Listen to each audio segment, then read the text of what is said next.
A paralyzed mafia boss who hadn't felt his legs in 20 years, a 6-year-old girl who knocked on his gate in the middle of a snowstorm asking for leftovers. And the moment she touched him, everything he believed about power, survival, and what it means to be human shattered in an instant. Stay until the end. Hit that like button and drop a comment telling me what city you're watching from. I want to see how far this story has traveled. The snow came down in silence, the way it always did in the hills above Seoul. Not gentle, not beautiful, but relentless. It packed itself against the iron fence posts and buried the security cameras under a half-inch of white until the lenses looked like blind eyes staring at nothing. The guards inside the booth at the main gate had the heater cranked so high that the windows were fogged solid. They weren't watching the monitors. They were watching each other play cards. Nobody expected anyone to come up that road on a night like this. The estate sat at the top of a private lane carved into the eastern slope of Bugak-san, a hill that most of Seoul didn't know existed because the city had quietly erased it from publicly available maps 6 years ago. That erasure cost the Black Dragon Syndicate approximately 400 million won in bribes distributed across 3 separate municipal offices. It was worth every coin. The chairman didn't want to be found. He had not wanted to be found in a very long time. Inside the main residence, which was built from reinforced concrete and black volcanic stone and covered with enough security glass to stop a 50 caliber round, Kang Tai-jin sat at the head of a dining table long enough to seat 18 people. Tonight, as most nights, he sat alone. The kitchen staff had prepared grilled black cod with miso glaze, hand-pulled noodles in a short rib broth that had been simmering since the previous afternoon, a pickled vegetable tower that the head chef had apparently spent 40 minutes arranging, and a dessert involving yuzu cream and crystallized ginger that smelled like something out of a hotel in Tokyo. 3 different wines had been uncorked. 2 remained untouched. Tae-jin had eaten perhaps 6 bites of the fish before he pushed the plate away and reached for his cigarettes. He was 45 years old, and he looked it in the way that men who have lived entirely through their will and very little through their body tend to look it. Hard around the jaw, hollowed somewhere behind the eyes, the skin of his hands marked by a faint web of old scars that had been there so long they'd stopped registering as damage and simply become part of the landscape. His hair was still black, still cut short, still refusing to give up a single strand to gray despite everything he had put his body through over the past 2 decades. His body was otherwise ruined. From the waist down, Kang Tai-jin was a man living inside a coffin he hadn't died in yet. The wheelchair sat beside him like a second self. Matte black, titanium frame, custom fitted by a German orthotics company that charged more for a single chair than most Korean families earned in 3 years. Tai-jin had owned 11 of them since the shooting. He had destroyed 4. One he'd thrown off the 3rd floor of a hospital building in Busan after the 3rd surgeon in a row told him the damage was permanent. The nurse below had narrowly avoided becoming a murder victim. The surgeon had not been wrong. He lit the cigarette, let the smoke settle in his throat. Through the dining room's floor-to-ceiling window, he could see the garden beneath its white blanket, and beyond the garden, the outer wall, and beyond the outer wall, nothing. Just darkness and the faint orange glow of the city spread out below him like something spilled and never cleaned up. Seoul. 8 million people who didn't know his name. Or rather, 8 million people who knew exactly what his name meant and had decided, collectively and wisely, to pretend they didn't. The Black Dragon Syndicate had existed for 31 years. Tae-jin had not founded it. He had taken it, at 23, through methods that still got discussed in certain rooms when men wanted to illustrate the distance between reckless ambition and something colder and more durable. The founder, a man named Park Chul-ho, had been found in the Han River with his shoes still on. That detail, the shoes, had become something of a legend. People who didn't know Tai-jin personally always got the story slightly wrong. They thought the shoes were symbolic. They weren't. It had simply been winter, and Tai-jin had not wanted to carry them home. He was 23 years old when he did that. He was 25 when he extended the syndicate's operations into Japan. 27 when he opened distribution channels through Vladivostok. 30 when a coalition of Taiwanese and mainland Chinese organizations tried to absorb his operation, and he responded by dismantling their Seoul infrastructure entirely over the course of a single, very efficient weekend. By 32, he controlled pharmaceutical distribution, port freight, private security licensing, and 4 legitimate construction companies that won government contracts with the kind of consistency that suggested the bidding process was something of a formality. None of that had stopped the bullet. It came on a Tuesday evening in March, 20 years ago, outside a restaurant in Gangnam. Two gunmen, motorcycle, modified pistols firing in sequence. The first shot missed. The second took him in the shoulder. The third, the one that did the real work, entered through his lower back as he was turning and fractured two vertebrae before lodging against the third. He was told later that the surgeons had spent 6 hours discussing whether removing the fragment would kill him or simply deepen the paralysis. They decided not to remove it.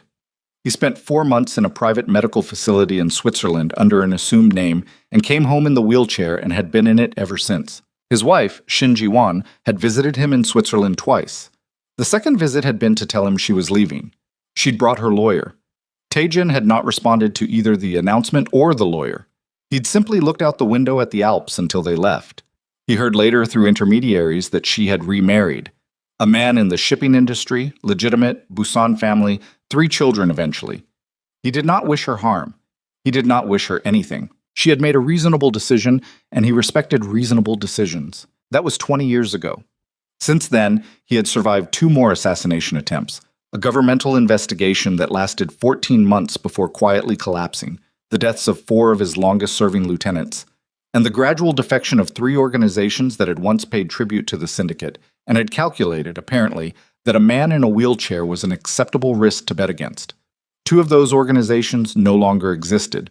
The third had recalculated. None of it had required him to stand up. He took another drag of the cigarette. The cod sat congealing on the plate in front of him, its glaze going dull under the dining room's low light. The chef, a man named Baek Sung-min, who had trained in Paris and considered himself something of an artist, would be devastated. Taejin didn't particularly care about Baek Sung-min's feelings, but he did feel a vague, abstract irritation at the waist. He pushed the plate further away. The intercom on the wall crackled. "Chairman?"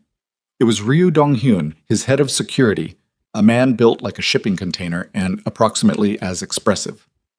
"There is a situation at the main gate." Taejin looked at the intercom. "Define situation." A pause that was slightly too long. "A child, sir." "A child." "Yes, sir. A small child. She—" Another pause. Ryu Dong-hyun was not a man who paused. "She knocked on the gate." Taejin looked at the window, at the snow, at the darkness beyond the outer wall. "How old?" "Our estimate is 5 or 6. She's very small. She's been standing at the gate for approximately 4 minutes. She knocked twice and then she waited. She is—" Ryu stopped. "She appears to be alone, Chairman." "In this weather?" "Yes, sir." Taejin stubbed out the cigarette on the edge of the wine glass, a habit his personal staff had given up correcting 3 years ago, and turned the wheelchair toward the window. He couldn't see the gate from here. The garden was in the way, and beyond the garden the outer wall, and the gate was on the far side of the outer wall, where the lane ended and the road began. He couldn't see anything. He was looking at snow. "What does she want?" "She asked to speak with the owner of the house, sir." Those were her words.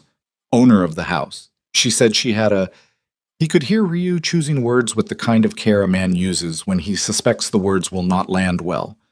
"A proposal." Taejin stared at the window for a long moment. "Show me." The security feed came up on the tablet his aide kept on the side table by his chair, the full exterior grid, 16 cameras, most of them showing nothing but snow and darkness and the empty lane. Gate camera 7 showed the main entrance. He found it and enlarged it. The girl was small. Smaller than the word small could really account for. She was standing directly in front of the gate, not holding on to it, not pressing her face against the bars the way children in films do. Just standing, upright, shoulders back. She was wearing a pink coat that had seen better days, the kind of coat that had been washed so many times the original color had faded to something closer to the memory of pink than the thing itself. Her feet were in sneakers that were not appropriate for this weather. There was snow on her shoulders and on the top of her head, which was covered in tight black coils of hair that the snow was settling into like it had found a home. She appeared to be approximately 6 years old. She was black. Her face, even through the grainy resolution of a gate camera in a snowstorm, was completely calm. She wasn't crying. She wasn't shaking. She was simply standing at the iron gate of the most heavily secured private residence in the northern hills of Seoul at 11:43 on a Tuesday night in January, as if she had an appointment. Taejin looked at her face on the screen for a full 30 seconds. "Let her in," he said. The silence on the other end of the intercom had a texture to it.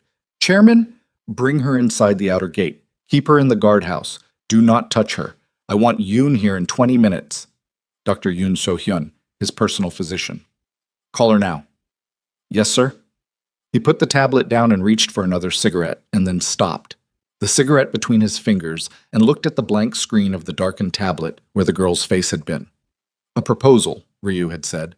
He lit the cigarette anyway. By the time they brought her into the guardhouse and activated the interior camera so he could watch the feed on his tablet, Amara Brooks had been given a blanket and a cup of hot water and had accepted both without apparent surprise, as though being received at a criminal estate in the middle of a snowstorm was simply the natural outcome of knocking politely on someone's gate. She sat in the plastic chair inside the heated booth with the blanket around her shoulders and both hands wrapped around the paper cup, and she looked at the guards around her with those dark, level eyes, and she didn't say a word. One of the guards, a younger man, Song Jae-won, who Tae-jin had always thought was slightly too soft for the work, but kept around because he was excellent with surveillance equipment, crouched down in front of her and asked in Korean where her parents were. The girl looked at him without blinking.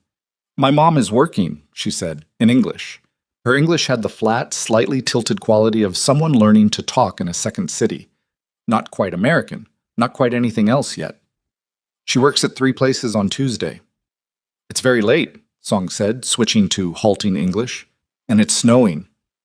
I know, the girl said. She wasn't argumentative about it. She was just accurate. Are you cold? She considered this with what appeared to be genuine seriousness. My feet are a little cold, but I'm okay. What's your name? Amara Brooks. How old are you, Amara? 6. Then after a moment, and 3/4. Song looked over his shoulder at the senior guard and then back at the girl. You said you have a proposal. I need to talk to the owner, she said. The owner of this house. Yes. She looked at Song with an expression of patient and mild confusion, as though she was wondering why he kept repeating things back to her when the content was not unclear. I have something he needs, and he has something I need. That's a trade. My grandma said the word for that is a proposal. She paused. Or maybe an arrangement. She used both. Song looked at the senior guard again. The senior guard looked at the ceiling. Tae-jin watched all of this on the tablet from the dining room where he had not moved. He finished the cigarette. He looked at the untouched wine glasses. He looked at the cold plate of cod. He pressed the intercom. Bring her to me. The look on Ryu's face when he appeared in the dining room doorway with Amara Brooks beside him, a tiny figure in a faded pink coat standing approximately level with Ryu's belt buckle, still with the blanket around her shoulders, still holding what was now an empty paper cup, was an expression Tae-jin had never seen on the man's face in 11 years of service. It was not quite discomfort. It was not quite absurdity. It was the face of a man who has encountered a situation for which none of his training has prepared him, and is now relying entirely on the fact that someone else is technically in charge. Amara stepped past Ryu into the dining room and looked at the table. The spread of food, the untouched wine, the cold fish, the sculptural vegetable arrangement, the yuzu dessert, registered in her expression first as confusion and then as something that moved quickly across her face before she put it away. She looked at Tae-jin. He looked at her. Sit down, he said. She pulled out the chair closest to her. It was 3 chairs away from him, on the long side of the table, and climbed into it. Her feet didn't reach the floor. She set the empty paper cup in front of her with the slightly deliberate care of someone choosing where to put something when they aren't sure of the rules. You said you have a proposal, Tae-jin said. His English was precise and slightly formal, learned in his 30s from business dealings that required it. Yes. She looked at him. Not at the wheelchair, or rather, she looked at the wheelchair the same way she looked at everything else, which was to say directly and without particular comment. You can't walk. That's correct. 20 years, she said. He went very still. Where did you hear that? My grandma told me, she said. She told me about you before she died. She said there was a man in the hills who couldn't walk and who had a very sad heart, and that one day I might be able to help him. She put her hands flat on the table. They were tiny hands. She was from this neighborhood a long time ago. She used to walk past this hill. Tae-jin looked at her for a long moment. He was not a man who was accustomed to being the subject of someone else's story. He was accustomed to being the one who decided what the story was. Your grandmother knew about me. She knew about a lot of things, Amara said simply. She said the knowing came to her sometimes. She said I might have it too. She paused. I'm not totally sure about that part, but I thought I should try. Try what? Taejin said. I think I can help your legs, she said. The dining room was very quiet. Through the reinforced window, he could hear nothing. No wind, no traffic, no sound at all, just the sealed silence of a room that cost 3 times its square footage in soundproofing. Ryu was still in the doorway. Taejin could feel the man's discomfort from across the room like a low-grade heat. That, Taejin said carefully, is not possible. Maybe, the girl agreed. She did not seem troubled by the possibility of impossibility. But I thought I should try. My grandma said the people who never try aren't wrong about what can't happen. They're just the people who never find out what can. Taejin looked at her. He had been looked at by prosecutors, by rival chairmen, by the surgeon in Switzerland, by his wife and her lawyer. He had been looked at across the barrel of 2 different guns and lived. He did not know what it was about this child's gaze, perfectly direct, entirely without agenda, stripped of anything except a kind of focused, serious attention, that made something in his chest move in a way that he registered as almost physical discomfort. And in exchange, he said, "What do you need?" She glanced at the table, at the untouched food, at the cold fish and the noodles and the vegetables and the dessert. When she looked back at him, her expression had not changed, but there was something behind it now that she was trying, with the limited tools of a 6-year-old, to keep from being too visible. "I haven't eaten in 2 days," she said. "My mom has been working a lot and she forgot to shop, I think. And we don't have very much money right now. She doesn't know I came here. She'd probably be very upset." A pause. "I just need enough food to not be hungry. For me and for her, for when she gets home. She doesn't get home until after 2. Taejin looked at the table, at 11 courses of food prepared by a chef who considered himself an artist, at the untouched wine, at the cold fish. He looked back at the girl. "And in exchange for this food," he said slowly, "you believe you can help me walk." "I think so," she said. "Yes. That sounds like a very bad trade for you." She tilted her head slightly, considering this. "My grandma said a trade is only bad if the thing you're giving costs you something you can't get back. I don't think helping you will cost me anything." She looked at him with those direct, unreadable eyes. "But the food would mean a lot." He sat there, 20 years in the chair, 11 custom wheelchairs, 4 months in Switzerland, 14 specialists across 6 countries. He had spent, at last honest count, something close to 800 million won on treatments, experimental procedures, spinal cord research donations that were partly charitable and partly the act of a man who wanted someone, somewhere, to solve a problem so that when the solution arrived he would be first in line. He had done 3 months of aquatherapy in Jeju and 4 months of electrical stimulation treatment in Tokyo, and had microdosing trials in a clinic outside Zurich that operated in a space the Swiss government had quietly agreed not to examine too closely. He had felt nothing. In 20 years below the waist, he had felt precisely nothing. "Ryu," he said, "Chairman, tell the kitchen to prepare fresh food, everything, hot, for 2. He paused. "And a bag she can take with her." Ryu looked at him. Ryu did not question orders. He had not questioned an order in 11 years.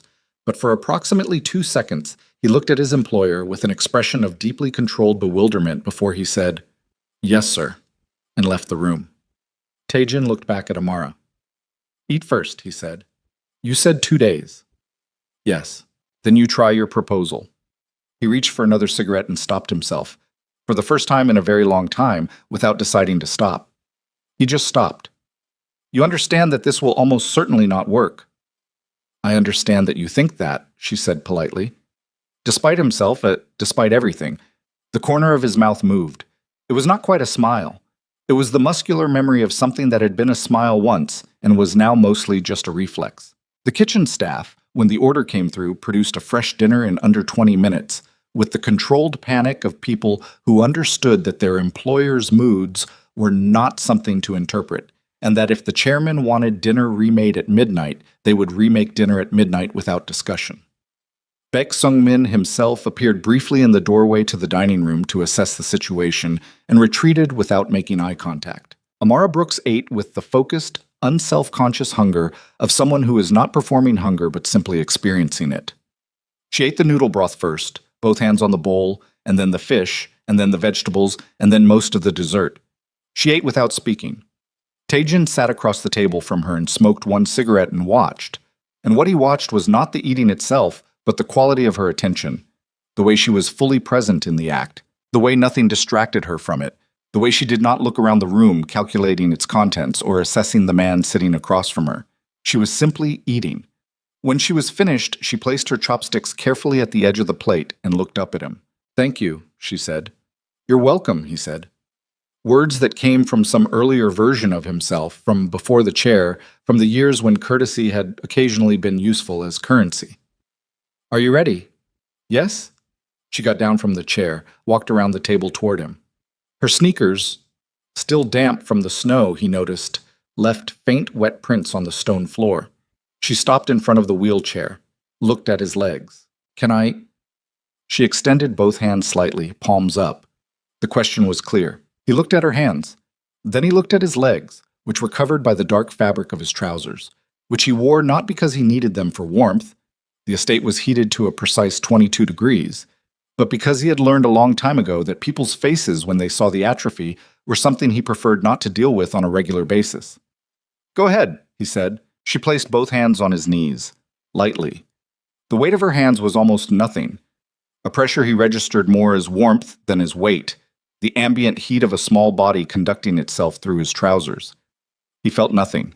Of course he felt nothing. He hadn't felt anything below his waist in 20 years, and the hands of a 6-year-old on his kneecaps were not going to change that. And the fact that he had let this happen, had let a child into his estate, fed her, sat across from her, allowed this, was a sign of something he would need to consider when he was alone. Some breach in the perimeter of his thinking that he had not previously known was there. He was in the middle of formulating this thought when it happened. It started at his left knee. Not pain. Pain he knew. Pain he had made his peace with in its various forms. This was different. It was heat, moving inward from the surface of his skin, not the external warmth of her hands, but something that came from beneath, from muscle, from bone, from the geography of a body he had spent 20 years ceasing to be interested in. The heat moved upward along the inside of his thigh, and downward along his shins simultaneously, and when it reached his foot he felt, for the first time in 20 years, the floor, not through his shoe, not as a vibration he was aware of through his seat. He felt the floor. He felt the specific temperature of stone under the thin rubber sole of his shoe. He felt the faint, uneven texture of the grout line between tiles. He felt his own foot pressing down against a surface that was solid and real and present. He gripped the armrests of the wheelchair. Amara was still looking at his legs. Her expression had not changed. She looked precisely the way she'd looked when she was eating, present, focused, unsurprised by what was in front of her. "I can feel that," Taejin said. His voice was very quiet. She looked up at him. "I know," she said. "That—" He stopped. He could feel his left leg. Not completely, not the full, unqualified sensation of a body working as it was supposed to, but something, pressure, temperature, the faint electrical whisper of nerves that he had been told were permanently silent, conducting something through the dark. He reached down and pressed his own hand against his left thigh. He felt his hand. He sat for a long time without speaking, pressing his palm against his own leg, which was something he had not done in 2 decades because there had been nothing to press against that responded to pressing. And something was happening in his chest that was not cardiac. He was certain enough of that to table the concern, but that made breathing slightly difficult in a way he could not account for by any physiological mechanism he understood. Amara took her hands off his knees. The sensation dimmed but did not disappear, like a radio turned down but not off. "It'll be stronger tomorrow," she said. "My grandma said that's how it works. The first time just opens the door." He looked at her. He was aware that his face was doing something he could not fully control, which was not a condition he had experienced in any context he could remember for the past 15 years. He forced it still. "You should go home," he said. "Your mother—" "She doesn't know I left," Amara said. She picked up the bag that had been packed by the kitchen. It sat by the door, 2 full paper bags of food that the staff had prepared without comment or visible reaction because their survival instincts were well developed. "I'll be back tomorrow," she said. "Same time, okay? You just need to feel it every day for a while. My grandma said it takes about a week before it really holds. Your grandmother said a great deal." "She was very smart," Amara said seriously. She went to the door and stopped, turned back to look at him. In the light of the dining room, she looked impossibly small against the stone and dark wood and silence of the space around her. She looked like something that had wandered in from a different story. "Are you going to be okay tonight?" He stared at her. I've managed 20 years. I know, she said. That's kind of why I asked. Then she was gone. Ryu appearing from nowhere to escort her to the gate, and the sound of the outer door closing, and the snow outside, and the city below.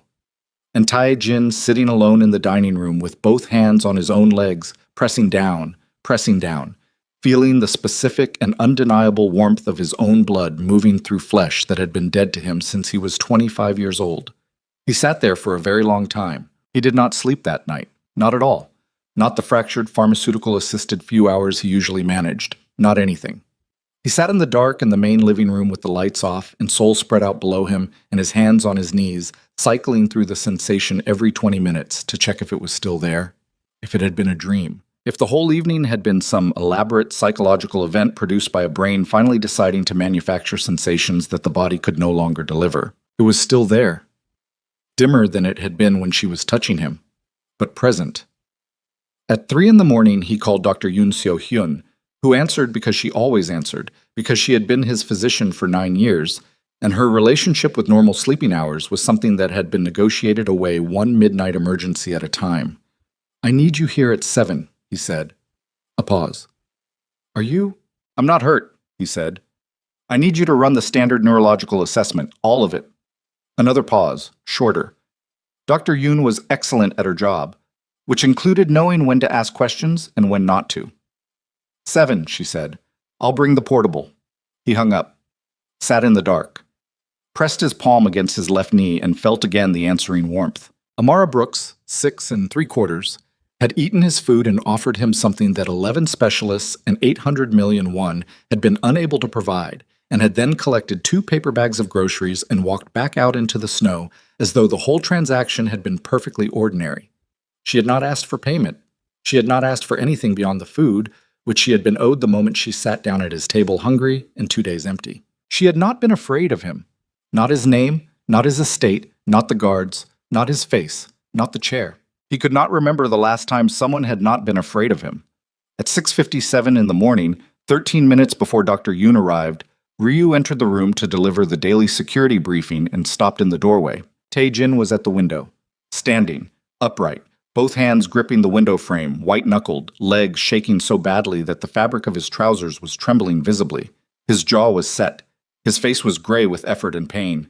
He had been standing for 4 minutes and 20 seconds, and had been maintaining it through a combination of grip strength and the same quality of will that had built an empire and destroyed 3 organizations and survived 2 bullets and 4 months in Switzerland, and he was not going to sit down. Ryu said nothing.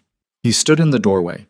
After a moment, he set the briefing folder on the side table and left the room without making a sound. At 7:15, Dr. Yoon Seo-hyun stood in the living room with her portable nerve conduction equipment and looked at the readouts on her tablet, and looked at Kong Tai-jin, and looked at the readouts again with the expression of a woman whose entire professional understanding of the human body was currently being renegotiated in real time. These numbers are not possible, she said.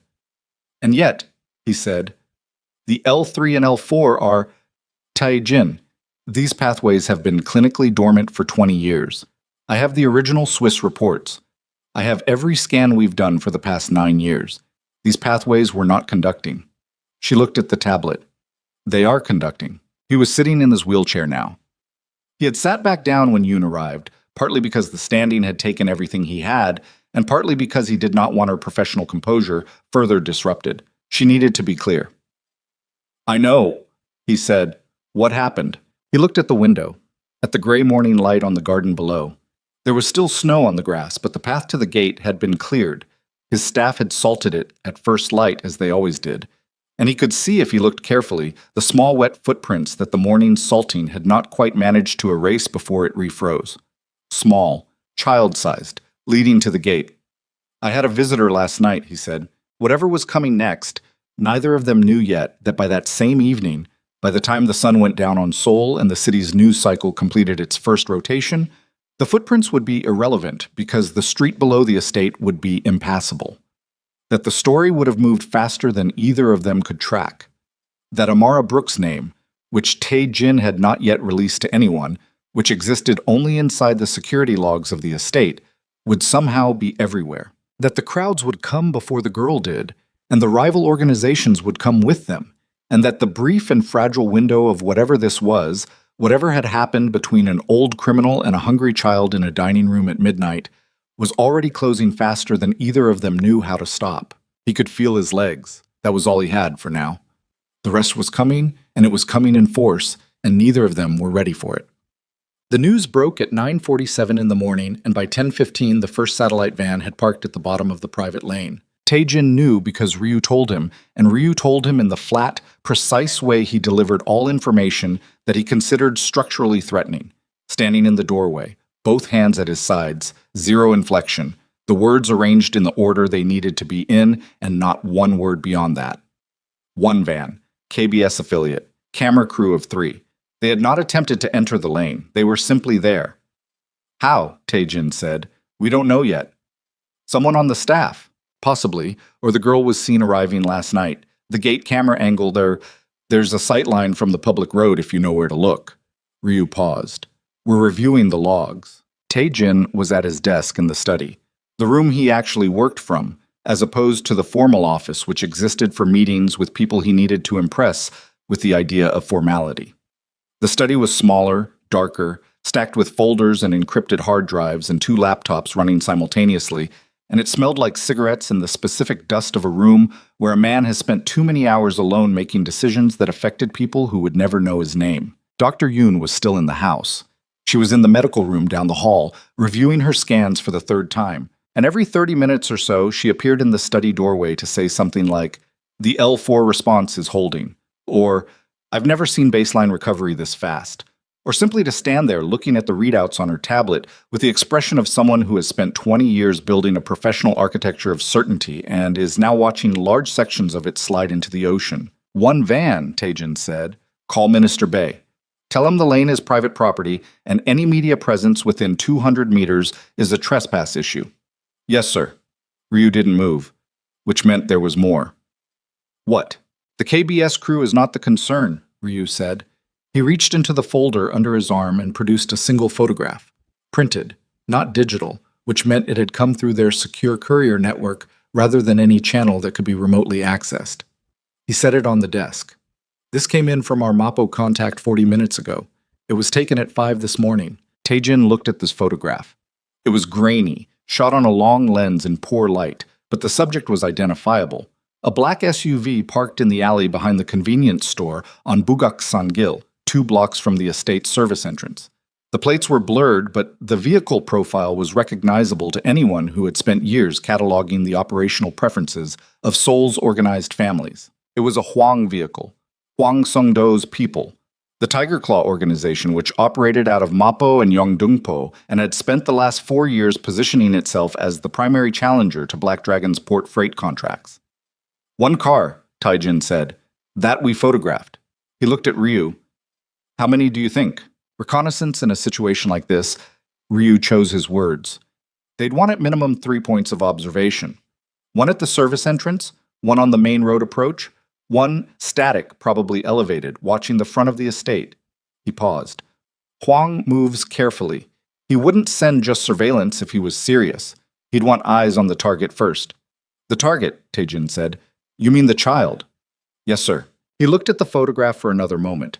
Then he set it face down on the desk and turned to the window. The snow from the previous night had stopped, and the morning was the kind of bright gray that Seoul produced in January. Not quite cloudy, not quite clear, a flat, colorless light that made everything look like it was waiting for something to happen. Hwang's been watching us since when? He said. The photograph is time-stamped 5:12 a.m., Ryu said. If they moved before dawn, they knew about the girl before the news did. Which means our leak isn't a camera angle, Tae-jin said. The leak is inside. The silence in the room had a different quality after that. Ryu stood very still. He was not the kind of man who became visibly uncomfortable. His face was structured by long practice and some fundamental characteristic of his personality to remain neutral across a remarkably wide range of provocations. But there was something in the set of his shoulders right now that Tae-jin recognized as the physical register of a man calculating his own exposure. I want the staff list from last night, Tae-jin said. Everyone who was on premises. Kitchen, security rotation, maintenance, anyone who ran a vehicle in or out after 9 p.m. Full list, cross-referenced with known external contacts, on my desk by noon. Yes, sir. And I want a second perimeter established. Quietly. No visible escalation on the outer walls, yes. I don't want the media filming us fortifying. That tells Huang we're aware. But I want overlapping coverage on all four approaches, and I want someone watching the watchers. He turned back from the window. Who do we have in Mapo right now with access to Huang's operational structure? Park Chun-hee. She's been embedded with the Tiger Claw logistics for 8 months. Get her on the phone this afternoon. I want to know who gave the order to surveil, and I want to know what Huang thinks the girl is worth to him. Ryu picked up the face-down photograph. What is she worth? He said. Not quite a question, the kind of statement that expects clarification. Tae-jin looked at him for a long moment. Get the list, he said. Dr. Yoon appeared in the doorway at 10:55, still holding her tablet, still wearing the expression of a scientist in active negotiation with her own data. She looked at Ryu's retreating back and then at Tae-jin. I need to tell you something, she said, and I need you to hear it without making a decision about it for at least 30 seconds. That's not how I operate. I know, she said. 30 seconds anyway. She came into the study and turned the tablet toward him. The screen showed a nerve conduction graph. 2 lines overlaid, one labeled Baseline 2016 in red, one labeled Today in blue. The red line was nearly flat across its entire length, the kind of reading that indicated, in the clinical language she had explained to him years ago, the approximate neurological activity of an inert material.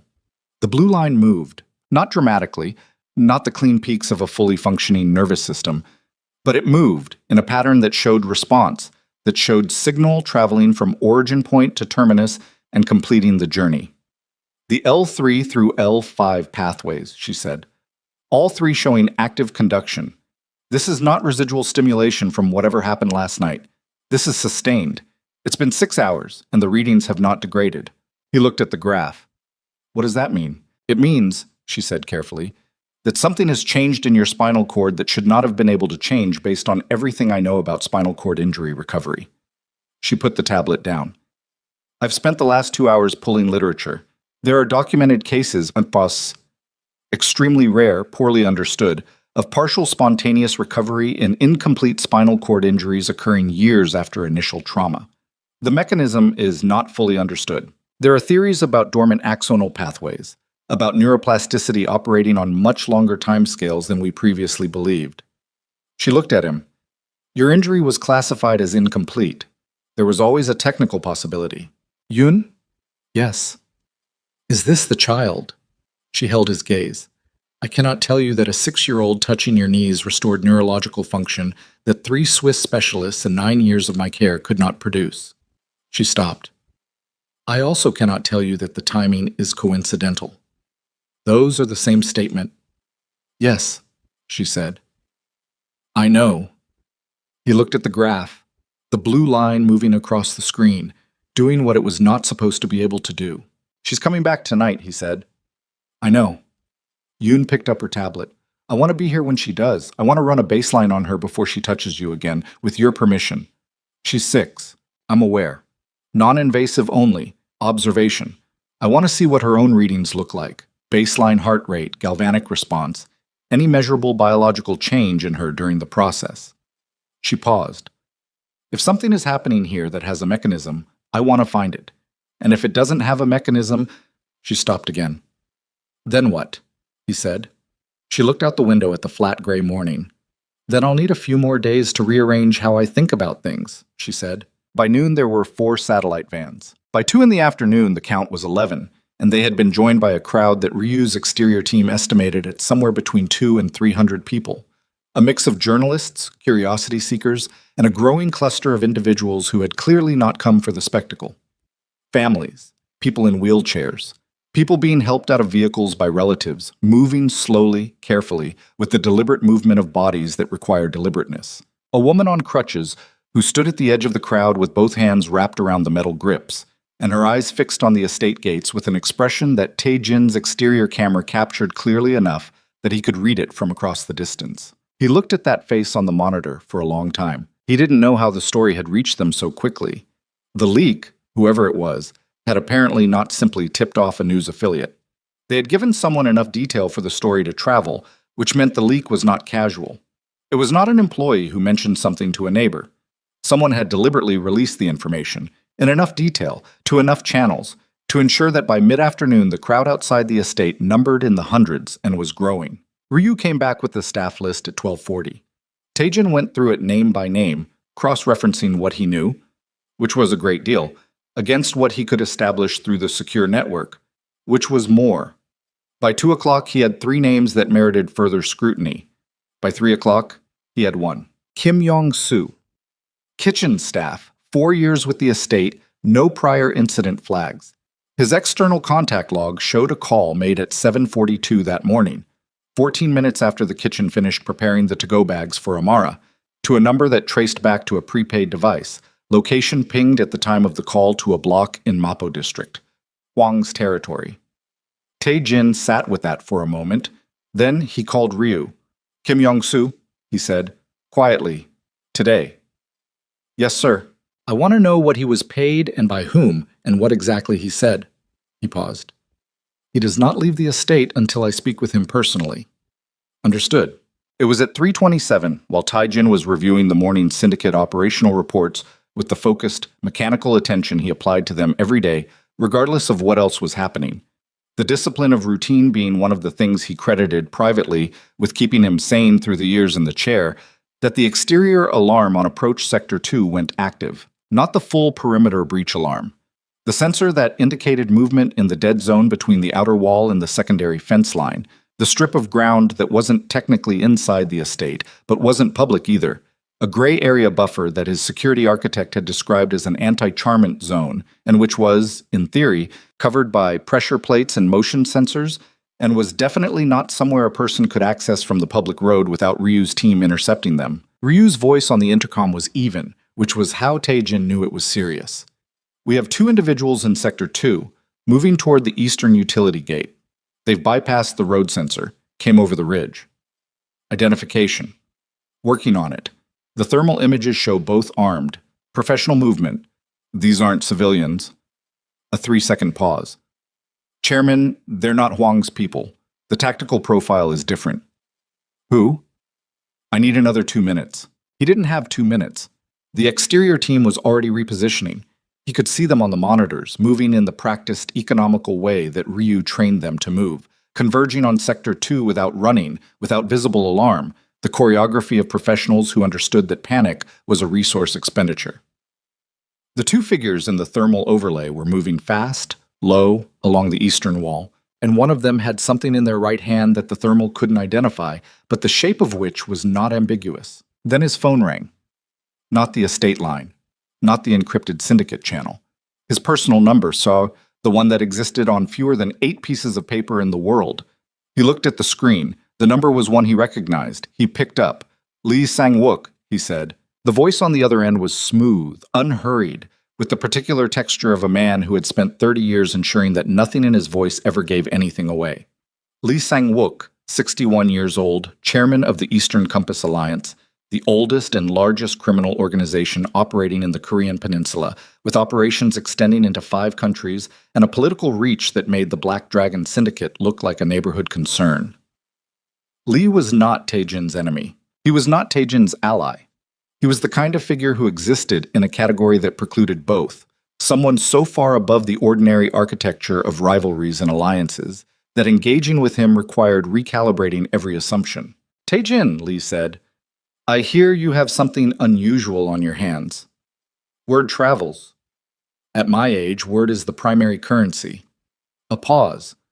Not hesitation, but the deliberate rhythm of a man who speaks only when he has arranged his thoughts to his satisfaction. "I want to be direct with you. Not because I owe you directness, but because I find it more efficient. I appreciate efficiency." "The child," Lee said. "I want to meet her." Taejin looked at the monitors. The 2 figures in Sector 2 had stopped moving. Ryu's team had intercepted them. He could see the thermal cluster, 4 of his people now around the 2 intruders, and the body language even at thermal resolution was communicative. The intruders were not resisting. They were standing with their arms out, which was either surrender or an instruction.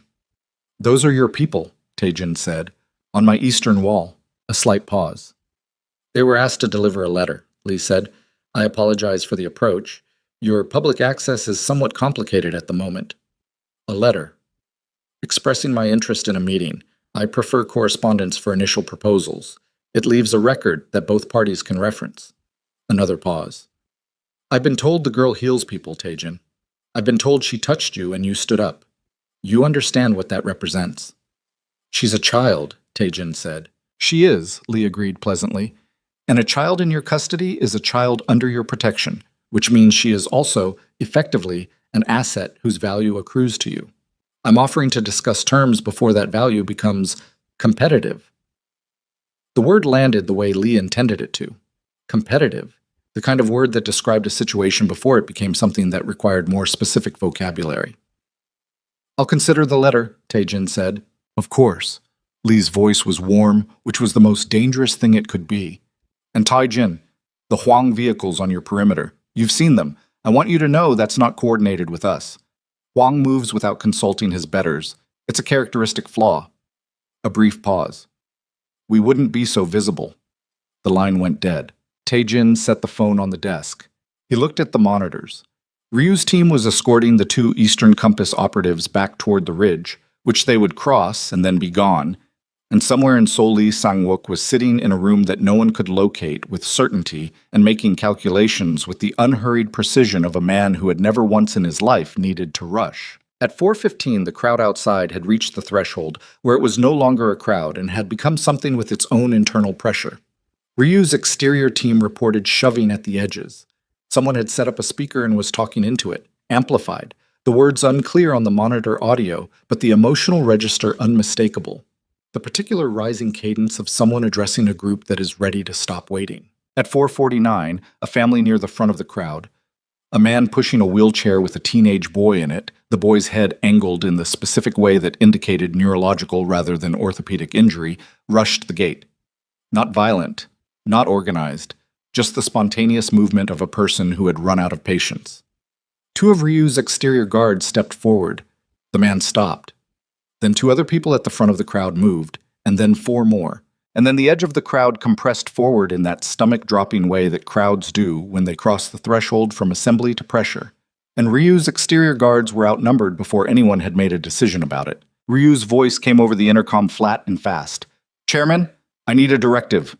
Taejin was already at the window. Hold the gate, he said. No physical contact with civilians. If it escalates... He stopped. Below the snow-cleared garden, beyond the outer wall, he could hear it now. Not individual voices, but the collective sound of several hundred people operating above their tolerance threshold, a low resonant pressure that the soundproofing was struggling to fully contain. Nobody gets hurt, he said. Nobody. You understand me? Yes, sir. He looked at the clock on the study wall. 4:51. Amara had said same time, which meant she was coming at approximately midnight, 7 hours from now. She had no idea what was waiting outside the gate. She was 6 years old, she had walked up this hill last night alone in a snowstorm with damp sneakers and a practical idea, and in the morning hours since she left. Everything had moved so fast and in so many directions that Taejin was looking at a situation that had no clean edge to it, no leverage point he could identify that would resolve cleanly. He could not let her come back tonight. That was the one clear thought. Whatever was happening, Lee Sang-wook's letter, Hwang's surveillance vehicles, Kim Young-soo's phone call to Mappo, the crowd below with its rising internal pressure. He needed to get to Amara before she got to the gate. He needed her address, her mother's number, some way to reach the woman who was working 3 jobs on a Tuesday and did not know her daughter had walked up a criminal's private road in a snowstorm with a proposal. He called Ryu back. The girl, Amara Brooks. I need her home address. She would have come from this neighborhood. The hill road narrows down to 2 residential streets before it hits the public transit corridor. Cross-reference any immigrant family records in that area. Korean immigration files for American nationals, single-mother household, arrived within the last 2 to 3 years.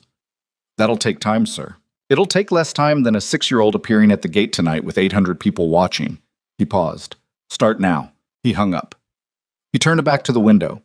The garden below was white and still and entirely sealed from what was happening 20 meters beyond the outer wall, and the contrast between this stillness and the pressure he could feel building on the other side of the stone was something he felt in his chest, in the way that he had once felt it about very different situations. The night before the shooting in Gangnam, the morning he flew to Switzerland, The afternoon, his wife's lawyer presented the documents with the careful professional neutrality of someone who understood that the documents were a kind of violence, but preferred not to characterize them that way. Something was about to break. He didn't know yet what it was or which direction it would go when it did. But he had been in enough rooms with enough building pressure to know the specific quality of the air when the decision-making window was getting small. His phone buzzed, a message on the syndicate channel, relayed through two cutouts, the system they used for information that needed to arrive without a traceable origin. He read it once, then read it again, and the second reading did not change what it said. Hwang Sung-do had not come to the hill to watch. According to the message, sourced from their Mapo contact, Park Chun-hee, who had apparently spent the last 6 hours in a room where Hwang's people were discussing things they should not have been discussing in front of her, Hwang had already moved. Not surveillance, not reconnaissance. An extraction team, 4 people, currently positioned in the residential streets at the base of the hill, with a brief that was not ambiguous. Locate the child, secure her before she reaches the estate, and transport her to a secondary location in Yeongdeungpo before midnight. They already knew where Amara lived. Taejin read that sentence again. They already knew where Amara lived, which meant the leak, Kim Yong-soo, Mapo phone call at 7:42 this morning, had not just sold the story to a news affiliate. He had sold the address.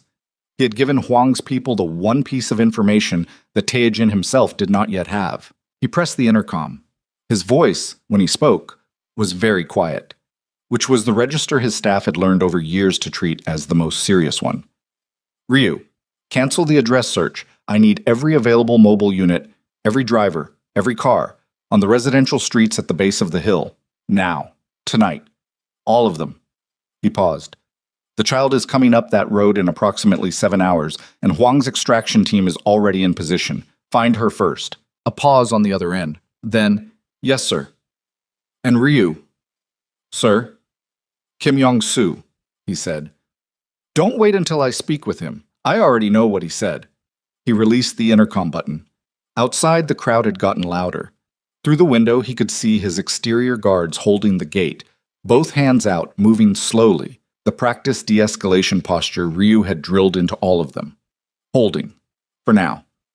7 hours. Somewhere at the bottom of this hill, in a small apartment that he did not yet have an address for, Amara Brooks, 6 3/4, pink coat, damp sneakers, was either already gone or Ryu's voice came back on the intercom 40 seconds after Jin released the button, and those 40 seconds were the kind that accumulate weight as they pass, each one pressing down slightly harder than the one before it.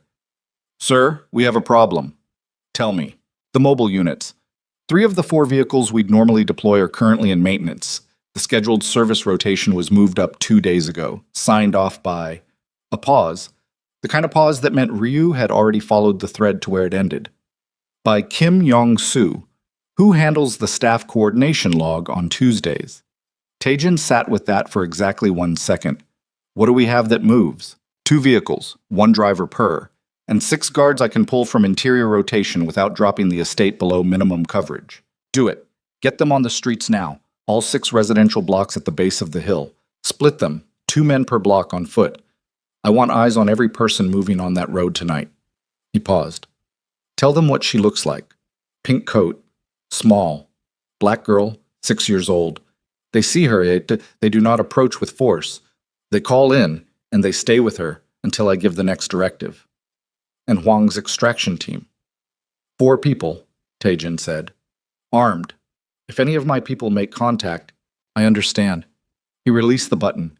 He moved the wheelchair to the center of the study and sat very still for a moment, which was what he did when the situation had exceeded the bandwidth of reactive decision-making and required him to stop and locate the actual shape of things. It was a discipline he had developed young and maintained through decades of situations that wanted to move faster than clarity allowed. He breathed. He looked at the wall. What he knew, Hwang's people had Amara's address. They had it because Kim Yong-soo had sold it this morning along with everything else.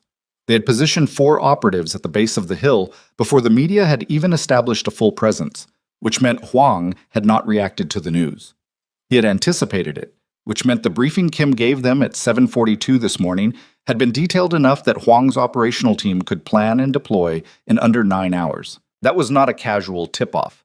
That was a comprehensive intelligence package, which meant Kim Yong-soo had not sold a story. He had sold a dossier. What he didn't know, whether Amara was still at home, whether her mother was home yet, whether a 6-year-old who had walked up a criminal's private road alone at midnight once would exercise any more caution the second time than she had the first. He already knew the answer to the last one. She wouldn't. She had said same time with the flat certainty of someone who made commitments and honored them without ongoing deliberation. She would come up the road at midnight with her pink coat and her damp sneakers, and she would knock on the gate, and everything Huang had positioned down there would be waiting. He called Ryu again. Kim Yong-soo, where is he right now? Kitchen quarters. We told him there was a staffing issue with the overnight prep, kept him on premises. Bring him to the study. The wait was 6 minutes. Taejin used them to pull up the exterior camera grid and watch the crowd, which by now, 5:20 in the evening, the sky above Seoul going the dark gray of early winter nightfall, had reached a density that his exterior team was no longer able to manage through presence alone. The gate was holding. The guards were holding. But the front edge of the crowd was close enough to the iron bars that he could see faces on the camera, individual faces, and what he saw in them was not the abstract mass emotion of a mob. It was specific. It was the face of the woman on crutches. It was the face of the man who had rushed the gate earlier with the teenager in the wheelchair, who was now standing at the front of the crowd with both hands wrapped around the bars, not pulling on them, just holding on, as though the contact was itself something. He looked away from the screen. Kim Yong-soo was 33 years old, medium height, the kind of unremarkable physical presence that made him well-suited to kitchen work and poorly suited to situations that required him to hold himself together under direct pressure. He came into the study with Ryu 2 steps behind him, and he looked at Tae-jin, and the color left his face in the gradual, thorough way that it leaves the face of someone who has been hoping all day that the thing they did this morning would not find them before nightfall. It had found him. Tae-jin looked at him for a long time without speaking. Kim stood in the center of the study with his hands at his sides and his breathing visible, chest rising and falling too fast, too shallow, the body's autonomous systems registering what the conscious mind was still trying to negotiate with. Sit down, Tae-jin said. Kim sat in the chair across the desk. He put his hands on his knees. He looked at the desk surface rather than at Tae-jin, which was the instinctive avoidance behavior of someone who understands that eye contact in this situation will not help them. The phone call at 7:42, Tae-jin said. Tell me about it. Kim's hands pressed harder on his knees. Chairman, I'm not asking for a defense, Tae-jin said. I'm asking for the content of the call. What did you say? Who did you say it to? What did they pay you? He paused. In that order, Kim looked at him then. The look of a man deciding in real time whether the thing he is most afraid of is the truth or the continued withholding of it. The calculation resolved in approximately 4 seconds. I told them about the girl, he said. I told them she came last night. I gave them the address. I got it from the delivery manifest. When we packed the food bags, the night staff logged the address for the outer gate register. The address, Tae-jin said. You gave them her home address. Yes. The word barely had sound to it. What else? I told them what she said, what she claimed she could do. I told them about Dr. Yoon's assessment. He stopped. They already knew about you, about your condition. I didn't give them that. They knew. Who is they? Kim was quiet for 1 beat too long. Kim. It wasn't Huang, Kim said. His voice was different now. Still afraid. But underneath the fear there was something that sounded almost like relief. The terrible relief of a man who has been carrying a specific weight for a specific amount of time and has reached the point where putting it down is preferable to any of the consequences. It was Lee Sang-wook's people. They contacted me 3 weeks ago. They said they just wanted to know if anything unusual happened at the estate, anything that seemed important. They said it was routine. They paid me. He stopped. Tae-jin looked at him. Lee's people contacted you 3 weeks ago. Yes. And you've been reporting to them for 3 weeks. Nothing happened for 3 weeks. There was nothing to report. They called twice, and I said nothing happened. And then last night, he pressed his hands harder on his knees. Last night, something happened. Tae-jin sat with this. He sat with it the way he sat with things that required sitting with, flat, level, the emotion present but not permitted to move through him faster than understanding could follow it. Lee Sang-wook had called him this morning with his smooth, unhurried voice to express interest in a meeting and to warn him about Huang's visibility. Lee had positioned himself as the measured alternative to Huang's reckless aggression. He had framed himself as someone offering Tae-jin a choice. And simultaneously, Lee had known about Amara since 7:42 this morning because he had placed an asset inside Tae-jin's household staff 3 weeks ago, and that asset had called in the moment anything worth calling in occurred. The letter Lee's men had tried to deliver over the eastern wall wasn't a proposal. It was a demonstration, a proof of access. Look how close we already are. Look what we already know. Look how little separates where we are from wherever you need us not to be. And Huang moving fast and visibly, Huang's extraction team on the residential streets, Huang without the patience to be subtle. Lee had flagged Huang to him this morning like a man pointing at a fire so you don't notice the water rising. "Who else is inside?" Tae-jin said. Kim blinked. "What?" "Lee placed you 3 weeks ago. How many others?" I only know about myself.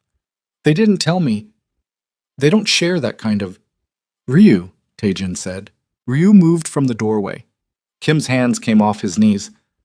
"I want a full security audit," Tae-jin said. "Every staff member, every access point, every external communication in the last month. Treat it as a full compromise and work backward." He looked at Kim. "He stays on premises. Secure room, not the cells, the guest quarters on the north side. Make sure he's comfortable." Kim looked up at the word comfortable with an expression of someone parsing, whether that word was being used sincerely or as a specific kind of threat. Tae-jin did not clarify. Ryu moved Kim out of the chair and out of the room with the practiced efficiency of someone who had performed this particular choreography before, and then the study door closed and Tae-jin was alone. He looked at the monitor grid, the crowd at the gate, the empty garden, the dark streets beyond the wall where his 6 available people were deploying in pairs into the residential blocks at the base of the hill. Lee Sang-wook had moved first. Not Huang. Lee had been in position for 3 weeks, which meant Lee's interest in Amara was not something that had developed this morning. It predated her arrival by 3 weeks, which was impossible unless Lee had information about her that Tae-jin did not. No one had known she was coming. She had walked up to the gate alone in a snowstorm on her own initiative.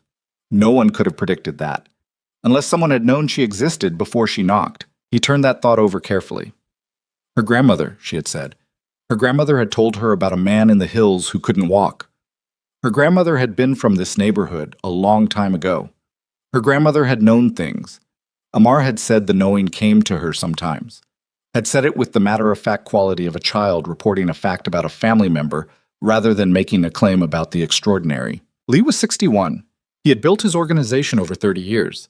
He had roots in the northern hills of Seoul that predated anyone currently operating in this city's criminal landscape. The idea that Lee Sang-wook might have known an old woman from Bugaksan was not in itself impossible. The idea that Lee might have known what that woman knew, or might have been watching all along for what she had told him was coming. His phone rang. The syndicate channel. He picked up. "This is Choi," his operations lieutenant, currently running the mobile units on the streets below. Choi Min-soo, 12 years with the organization, the best field coordinator Tae-jin had. "Sir, we've made visual contact. The girl, she's on the road. She left her apartment building approximately 9 minutes ago. She's alone." Tae-jin's hand tightened on the phone. "Which block?" "She's already past the 3rd residential crossing. She's moving fast for—" A brief pause. "She's moving fast. Sir, Huang's team. We've identified 2 of them. They're moving parallel on the adjacent street. They haven't made contact yet, but they're pacing her, waiting for a gap in foot traffic. Get to her first."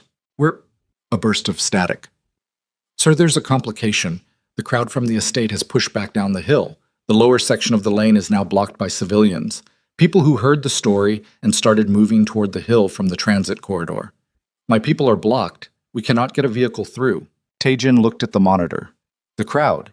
He could see it on the exterior cameras, the front of it still pressing at the gate, but the outer edges spreading, people moving along the perimeter wall in both directions, some of them beginning to flow down the lane toward the residential streets where the actual hill road began. The crowd was no longer static. It was moving, and it was moving in exactly the direction that complicated everything. On foot, he said. Tell them on foot, now. Yes, sir. Wait. A pause. Sir, we have a problem. The tone of that particular phrase, the specific quality of Choi's voice around those 4 words, the flatness of it, was something Tae-jin recognized from 15 years of operations. It was the tone of someone reporting something they hoped they had misidentified and had not. Hwang's team isn't 4, Choi said. We're counting 8. There was a secondary deployment we didn't see earlier. They must have staged in the transit corridor and moved up when the crowd started shifting. 8 people, sir. My 2 men on foot. They can't intercept 8 Hwang operatives and protect the girl simultaneously. Tae-jin looked at the exterior camera grid, the gate, the garden, the wall, the lane beyond. He looked at his legs. He pressed the intercom for the medical room. Yoon. She appeared in the study doorway in under 30 seconds, still carrying her tablet, still in her coat from earlier in the day, because she had not left and had not planned to leave. She looked at his face and stopped asking the question she had been about to ask. Can I walk? He said. Right now, tonight. How far? She looked at him. The professional calculation was visible in her face. The assessment happening behind her eyes, pulling data, running it against what she had seen in the morning's tests, against the degradation rate of the afternoon readings, against everything she knew and everything she was still trying to categorize. You stood for 4 minutes this morning, she said. With support. Your muscle atrophy after 20 years. The neurological recovery is faster than the muscular. Your legs will respond, but they will not hold reliably. You could fall. If you fall wrong, you could... Yoon? Yes, she said. You can walk. Some distance. With support. But Tae-jin... He was already moving the wheelchair toward the door. Get Ryu, he said. And bring whatever you have for pain.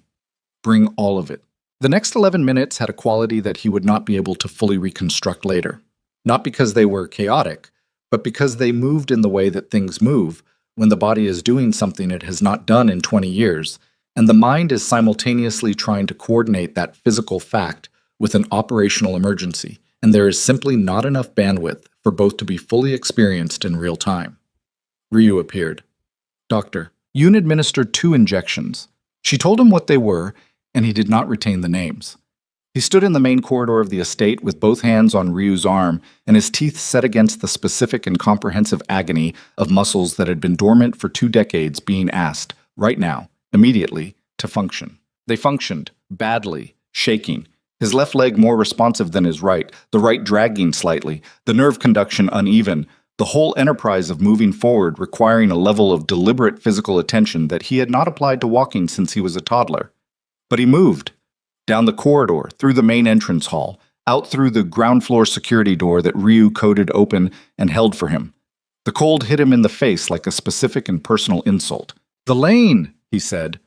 His breath was already visible in the night air. Ryu had his arm. 2 additional guards flanked them, close, the way they moved around something valuable and fragile, and Tae-jin hated it and accepted it simultaneously because the alternative was the ground. She's on the lane. How far? Ryu's radio crackled, Choi's voice in pieces. Contact. Hwang's people moving. She's running.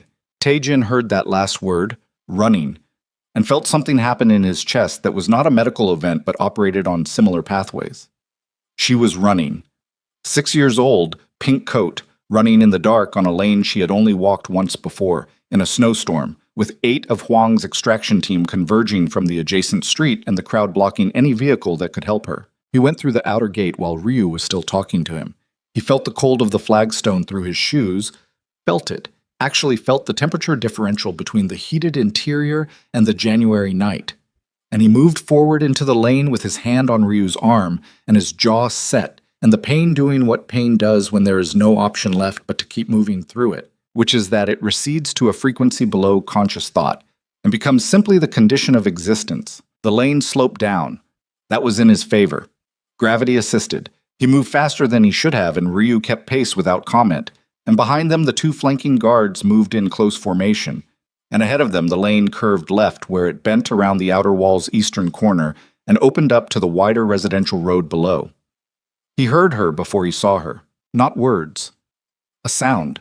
Small, high, The involuntary vocalization of a small person in sudden fear, immediately suppressed, the suppression itself communicating more than the sound had because it told him that whoever was frightening her was close enough that she was trying not to let them know how afraid she was. He came around the corner of the wall. The lane opened up below him, and in the amber wash of the single working street lamp, he saw Amara Brooks standing very still in the center of the road with her pink coat and her hands at her sides and her chin up.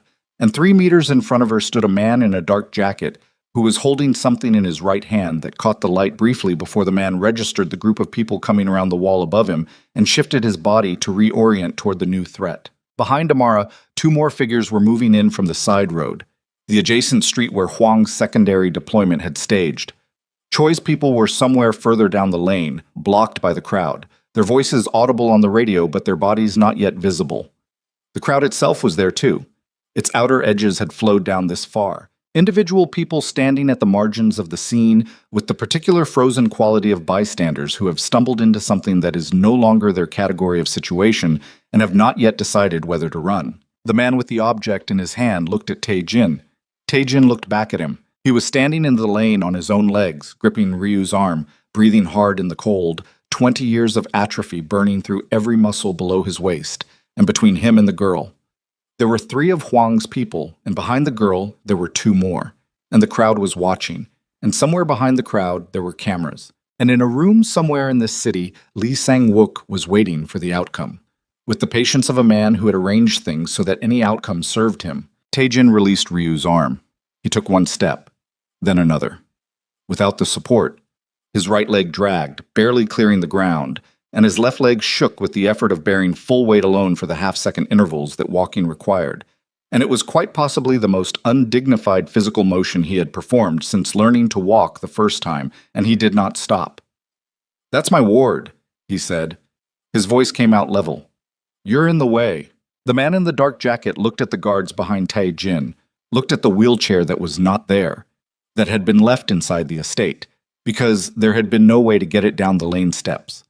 Looked at the man walking toward him on legs that were clearly not working the way legs were supposed to work, moving anyway, covering the distance between them with the grim arithmetic of someone who has decided that the distance will be covered regardless of what the body says about it. The man stepped back.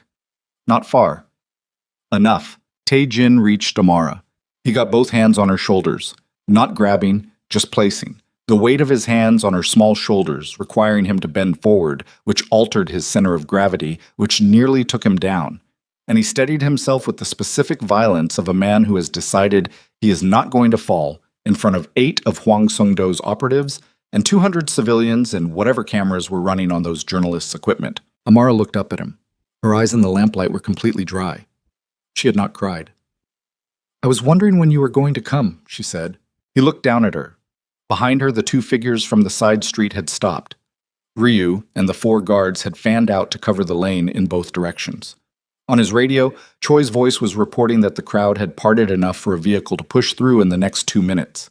Above them, at the top of the lane, the estate's gate lights came on. The full array. The kind of illumination that flooded the entire hill face and made every person and vehicle on the lane visible to anything with a lens pointed this way, which meant every camera in that media cluster at the base of the hill was currently capturing this image. Kang Tae-jin, the Black Dragon chairman who had been in a wheelchair for 20 years, standing in a lane in the hills above Seoul with both hands on the shoulders of a 6-year-old girl in a pink coat, while 5 of Hwang Sung-do's operatives stood in a semicircle around them, calculating a decision that the floodlights had just made significantly more expensive. The man in the dark jacket looked at the lights, looked at the cameras, looked at Tae-jin. He put the object, a phone, Tae-jin registered now, not a weapon. It had been a phone the whole time, recording, in his jacket pocket. He turned. He walked back toward the side street. The other 4 followed, not quickly, not with any visible urgency, with the controlled retreat of professionals who have decided that this particular version of the operation is over, while leaving open the question of whether the operation itself is over. Tae-jin watched them go. His legs were shaking so badly now that he was not certain how many more seconds he had before they made the decision for him, and he tightened his grip on Amar's shoulders, which gave him just enough additional leverage to remain upright, and he breathed in through his nose, out through his mouth, and waited. The vehicle Choi had pushed through the crowd came up the lane. Ryu opened the door. Tae-jin looked at it. The low chassis, the step required to enter, the physics of getting into a vehicle on legs that were done. And he looked at Ryu. And Ryu looked back at him with the face of a man who understood both the situation and the pride involved, and had already calculated the most efficient way to resolve the gap between them. "Sir," Ryu said, just the one word.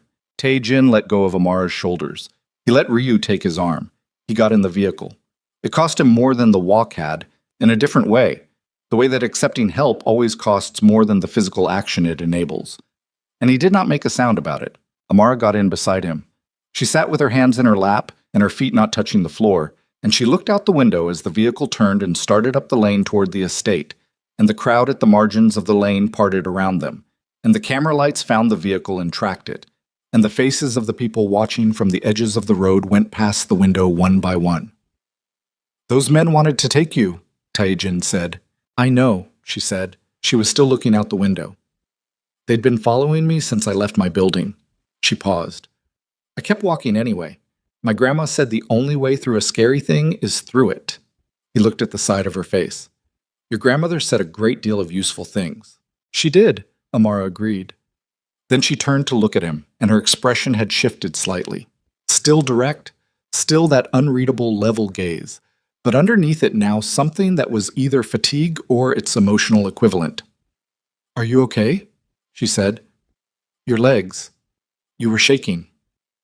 "I'm fine," he said. She looked at him with the specific patience of a person who has been told something that is not entirely accurate and has decided not to argue about it at this particular moment. "Okay," she said. Then, "I should call my mom. She's going to be worried." "Yes," he said. "You should."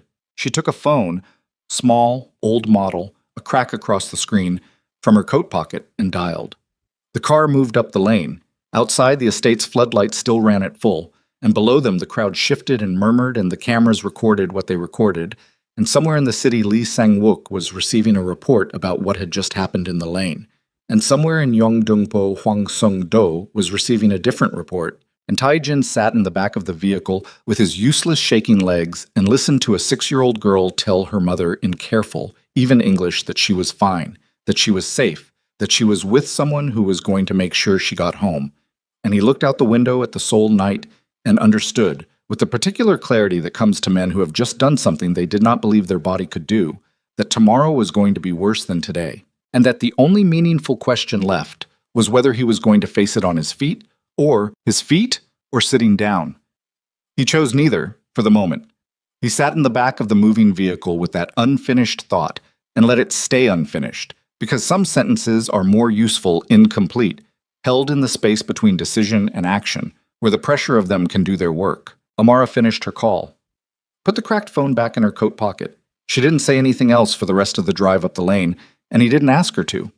The vehicle moved through the gate and Ryu closed it behind them, and the estate swallowed them both into its sealed, heated quiet. And outside the wall, the crowd kept its pressure, and the cameras kept their vigil, and the night continued doing what the night does, which is not wait for anyone. Dr. Yoon was at the door. She looked at Tae-jin getting out of the vehicle, looked at the specific quality of his movement, the drag of the right leg, the white grip on Ryu's arm, and she did not say anything about it. She looked at Amara instead, and her expression shifted into something that was still professional, but warmer than professional. "You must be Amara," she said. "Yes," Amara said. She looked at Yoon with the same level attention she gave everything. "Are you a doctor?" "I am. My mom is going to come here," Amara said. She was upset on the phone. "She's going to want to see where I am." She said it as a statement of logistics rather than an apology or a request. She was reporting the incoming situation so that the relevant people could prepare. "We'll get her here safely," Yoon said. She looked at Ryu, who was already on the radio. Inside, Tae-jin went directly to the study and sat and put both hands flat on his thighs and stayed there for a moment with his eyes closed, running an inventory. The pain had settled into a deep, comprehensive burn from his hips to his ankles. Not sharp, not localized, but everywhere. The kind of pain that indicates systemic effort rather than specific injury. He could still feel the floor through his shoes. That had not gone away. But the sensation was dimmer than it had been in the dining room last night, dimmer than it had been during Yoon's morning assessment, And he did not know if that was because the physical exertion of the lane had disrupted something or because whatever Amara's presence did to his nervous system required proximity to maintain itself. He opened his eyes, looked at the monitors. The crowd had not diminished. If anything, the lane incident, the floodlights, the cameras, Tae-jin walking down the lane, whatever the media crews had captured, had added to it. He could see the count on the exterior system. Ryu's team had started a head count tracker at 4 p.m., and the current number read 640. That was 200 more than an hour ago. The lane was no longer passable by vehicle from the lower end except through the specific corridor that Choi had forced for the rescue car, and that corridor had already closed behind them. Hwang's 8 operatives had withdrawn from the lane. They had not left the area. The perimeter sensors were still picking up heat signatures in 3 locations on the exterior: stationary, patient, not moving closer, but not leaving. Hwang was recalculating.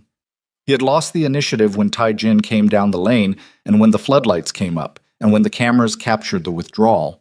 But losing the initiative was not the same as abandoning the objective. And Hwang Sung-do had not built his organization by abandoning objectives. And Lee Sang-wook had still not moved. That was the piece Tae-jin kept returning to. Lee's people had attempted the letter delivery that morning. Lee had called personally, had been smooth and directional, had positioned himself as the rational option. Since then, silence. No second contact. No visible presence. The Eastern Compass Alliance had resources that made Hwang's 8-man extraction team look like a neighborhood dispute. And those resources had not appeared anywhere on Tae-jin's perimeter grid, which meant either Lee was waiting for something specific to happen before moving, or Lee was already inside the situation in a way that Tae-jin hadn't yet identified. 3 weeks of embedded access through Kim Yong-soo. Security audit initiated but not yet complete. How many other Kims were in the house? He picked up the encrypted phone and called Choi. When Amara's mother arrives, who's escorting her up the lane? Song Jae-won, Choi said, on foot through the crowd. I've got 2 people running parallel on the perimeter walk. Keep the route varied. Don't use the same path you used for the vehicle. He paused. And Choi, when they clear the outer gate, do a full sweep before they come through, both of them. I want to know if anyone's attached anything to either of them without their knowledge. A short pause on Choi's end that contained, briefly, the shape of a question before it resolved into, understood. He hung up, sat. The pain in his legs was doing what chronic comprehensive pain does eventually, which has become background. Still present, still consuming resources, but below the threshold of conscious attention in a way that freed the foreground for other things. He thought about Lee Sang-wook's voice on the phone this morning, the warmth of it, the specific warmth of a man who is comfortable because he knows things you don't know he knows. Tae-jin had heard that tone from many people across many years, and he had always trusted his read of it because his read of it had always eventually proven correct. Lee had known about Amara before she knocked on the gate. The only way that was possible was if Lee had known about her grandmother.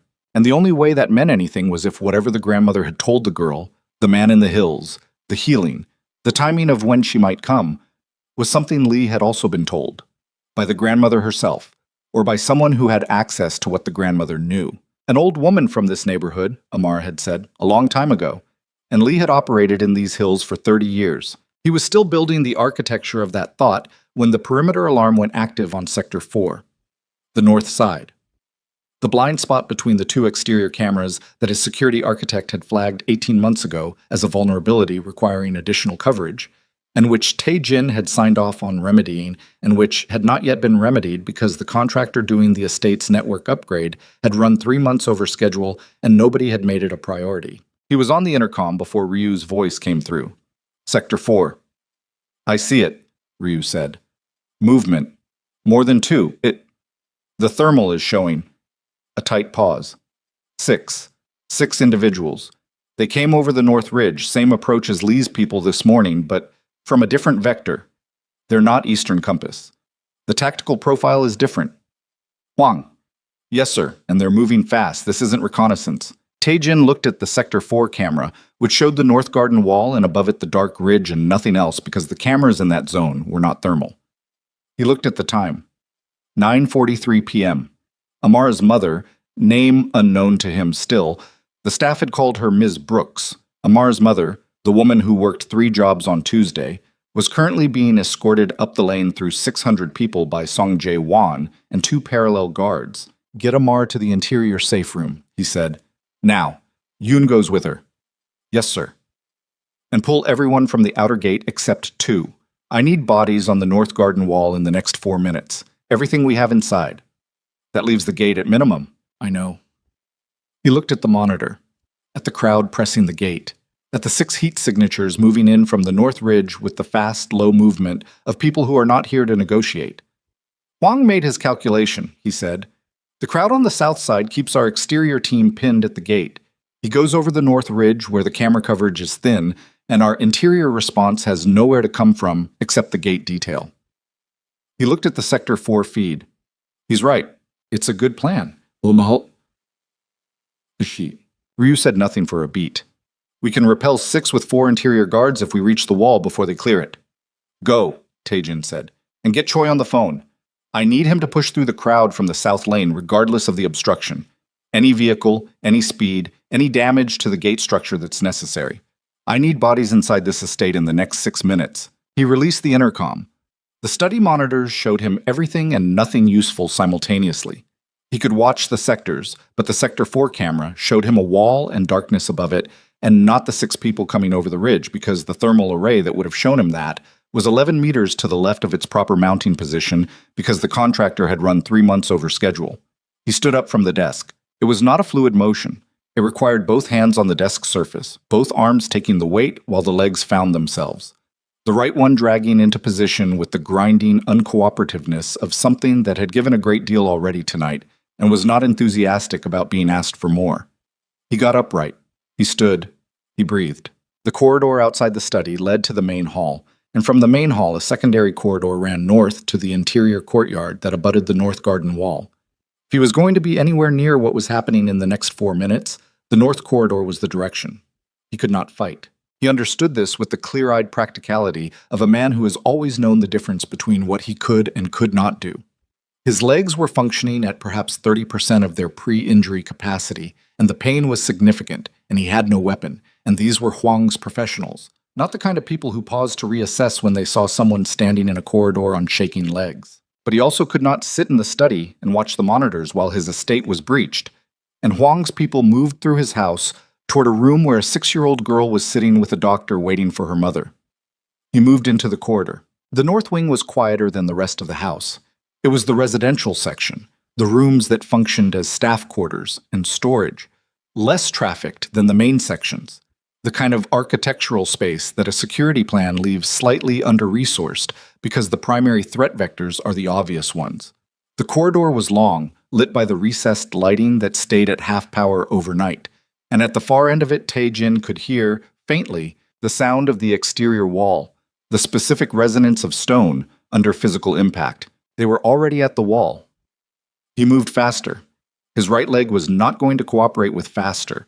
It dragged more severely at speed, the compromise between urgency and what the neurology could manage resolving in favor of a lurching, uneven gait that was not dignified and not quiet on the stone floor, but was covering ground, and the ground was getting covered, and at the end of the corridor the door to the interior courtyard was ahead of him. He heard Ryu first, his voice, sharp, giving commands in the specific clipped register of someone managing a physical confrontation in real time. Then something that was not a voice. Impact. Hard. The sound of a body meeting a surface with more force than the surface was designed to absorb. Then the tactical radio on the wall mount crackled and went silent, which meant either the radio was broken or the person carrying it was no longer carrying it in the upright, conscious way. Taejin pushed the courtyard door. The courtyard was a walled space, open to the sky, used in other seasons for whatever a courtyard in a sealed criminal estate gets used for, which is not much. Some of the kitchen staff ate lunch here in summer. Right now it was dark, lit only by the overspill from the corridor and from the motion-activated floods on the north wall, which had activated and were throwing hard white light across the space. 2 of Taejin's interior guards were in the courtyard. One was upright, engaged with a figure in dark clothing in the controlled close-range way of trained men who are evenly matched and know it. The other guard was on the ground, not moving, positioned against the base of the interior wall with the specific stillness of someone who has been removed from the situation. Above the north wall, 2 more figures were in the process of coming over. Hands on the top, legs swinging, the practiced wall clear of people who have done it before. Ryu was not visible. Taejin looked at all of this in approximately 2 seconds, the assessment running on the faster parallel track that operates below conscious thought in people who have spent enough years in situations that require rapid assessment. 2 over the wall, 1 engaged with his guard, 1 guard down, Ryu's location unknown, and the 2 coming over the wall were going to be in the courtyard in the next 8 seconds. He saw the radio on the ground, 3 meters away, near the wall. Ryu's radio.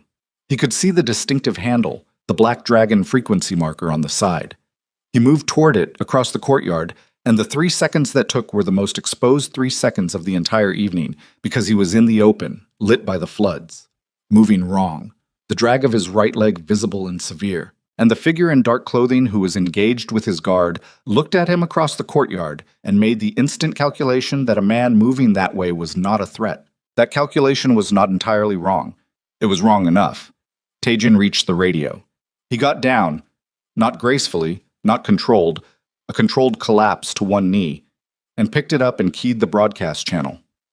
Choi, North Courtyard. Now. How long? Static. Then Choi's voice, compressed with effort. Pushing through the gate, 90 seconds. The crowd, 90 seconds. He looked up from the radio. The 2 figures had cleared the wall and were in the courtyard now. 4 of Huang's people total in the space, with his 1 upright guard managing one of them and the other 3 unengaged. They looked at him. At the radio in his hand, at his legs. The one closest to him took a step forward. Then the courtyard door, the door from the main corridor, not the north wing door he'd come through, opened and Amara was there. Not Dr. Yoon, not a guard. Amara Brooks, pink coat, cracked phone in her hand, standing in the doorway of the courtyard with the absolute stillness of a child who has walked into a situation she did not expect and is processing it with the same focused, unhurried attention she brought to everything. Every person in the courtyard looked at her. In the half-second of collective reorientation that followed, Taejin saw Ryu. He was behind the group near the east wall. He had been there the whole time, flat against the stone, blood on the side of his face from somewhere above his left eye, moving now toward the nearest of Huang's people with the contained economical movement of a very large man who has been waiting for the moment when the opposition's attention is divided. Taejin looked at Amara. "Go back inside," he said. His voice came out completely level, which cost him something. "My mom is at the gate," she said. "I heard her on the radio. She's at the outer gate, and nobody's letting her in." One of Huang's men moved toward her. Not fast, calculated, the deliberate movement of someone intending to use her as leverage rather than cause her harm, which made it worse rather than better. Because leverage was the objective, she was the objective. The entire evening's operation collapsed down to this moment, in this courtyard, with this child standing in a doorway. Taejin pushed himself upright from the one-knee position. It took everything he had in both arms and whatever his legs were still capable of contributing, and what they contributed was marginal, but it was enough, and he was standing, and he was between Amara and the man moving toward her before the man had covered half the distance. He was not able to stop the man physically. He knew this. He stood anyway because the calculation was not about whether he could stop the man physically. The calculation was about whether he was willing to not stand between a 6-year-old and the thing moving toward her, and that calculation had already resolved itself. Ryu hit the man from the left side with the force of someone who has been storing the energy of the entire evening for exactly this expenditure, and the impact drove both of them into the courtyard's east wall, and Ryu's follow-through was fast and thorough, and when it was done, the man was on the ground and Ryu was upright, breathing hard, blood streaming freely from the cut above his eye in the way head wounds bleed copiously and without particular concern for the inconvenience. The remaining 3 of Huang's people reassessed. They reassessed because Choi's vehicle had just come through the estate's north service entrance, the smaller gate, the one that required a code and that Choi had apparently acquired the code for and had used it. And the vehicle's headlights were flooding the north side of the courtyard, and Choi was out of it before it stopped moving. And behind Choi there were 3 more of the estate's guards, and the ratio of the courtyard had just shifted in a way that was not favorable to continued engagement. 2 of the 3 retreated. Back to the wall, over it, the practiced reversal of the entry, gone into the dark above the ridge.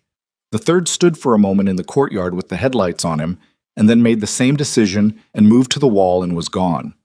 The courtyard was quiet. Choi moved to Ryu.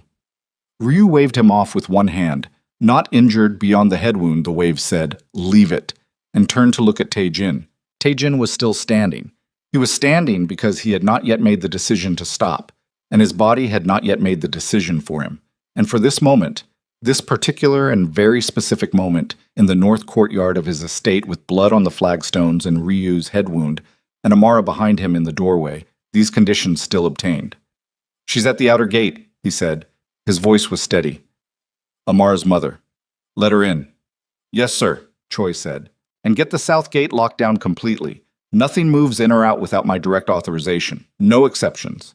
He paused. "And get someone who can close that hole in the north wall coverage. I don't care about the contractor's schedule. Tonight." He turned to Amara. She was looking at Ryu's head wound with the calm, focused concern of someone who has noted a problem and is determining what the appropriate response is. She looked up at Tae-jin. "Is he going to be okay?" she said. "Yes," Tae-jin said.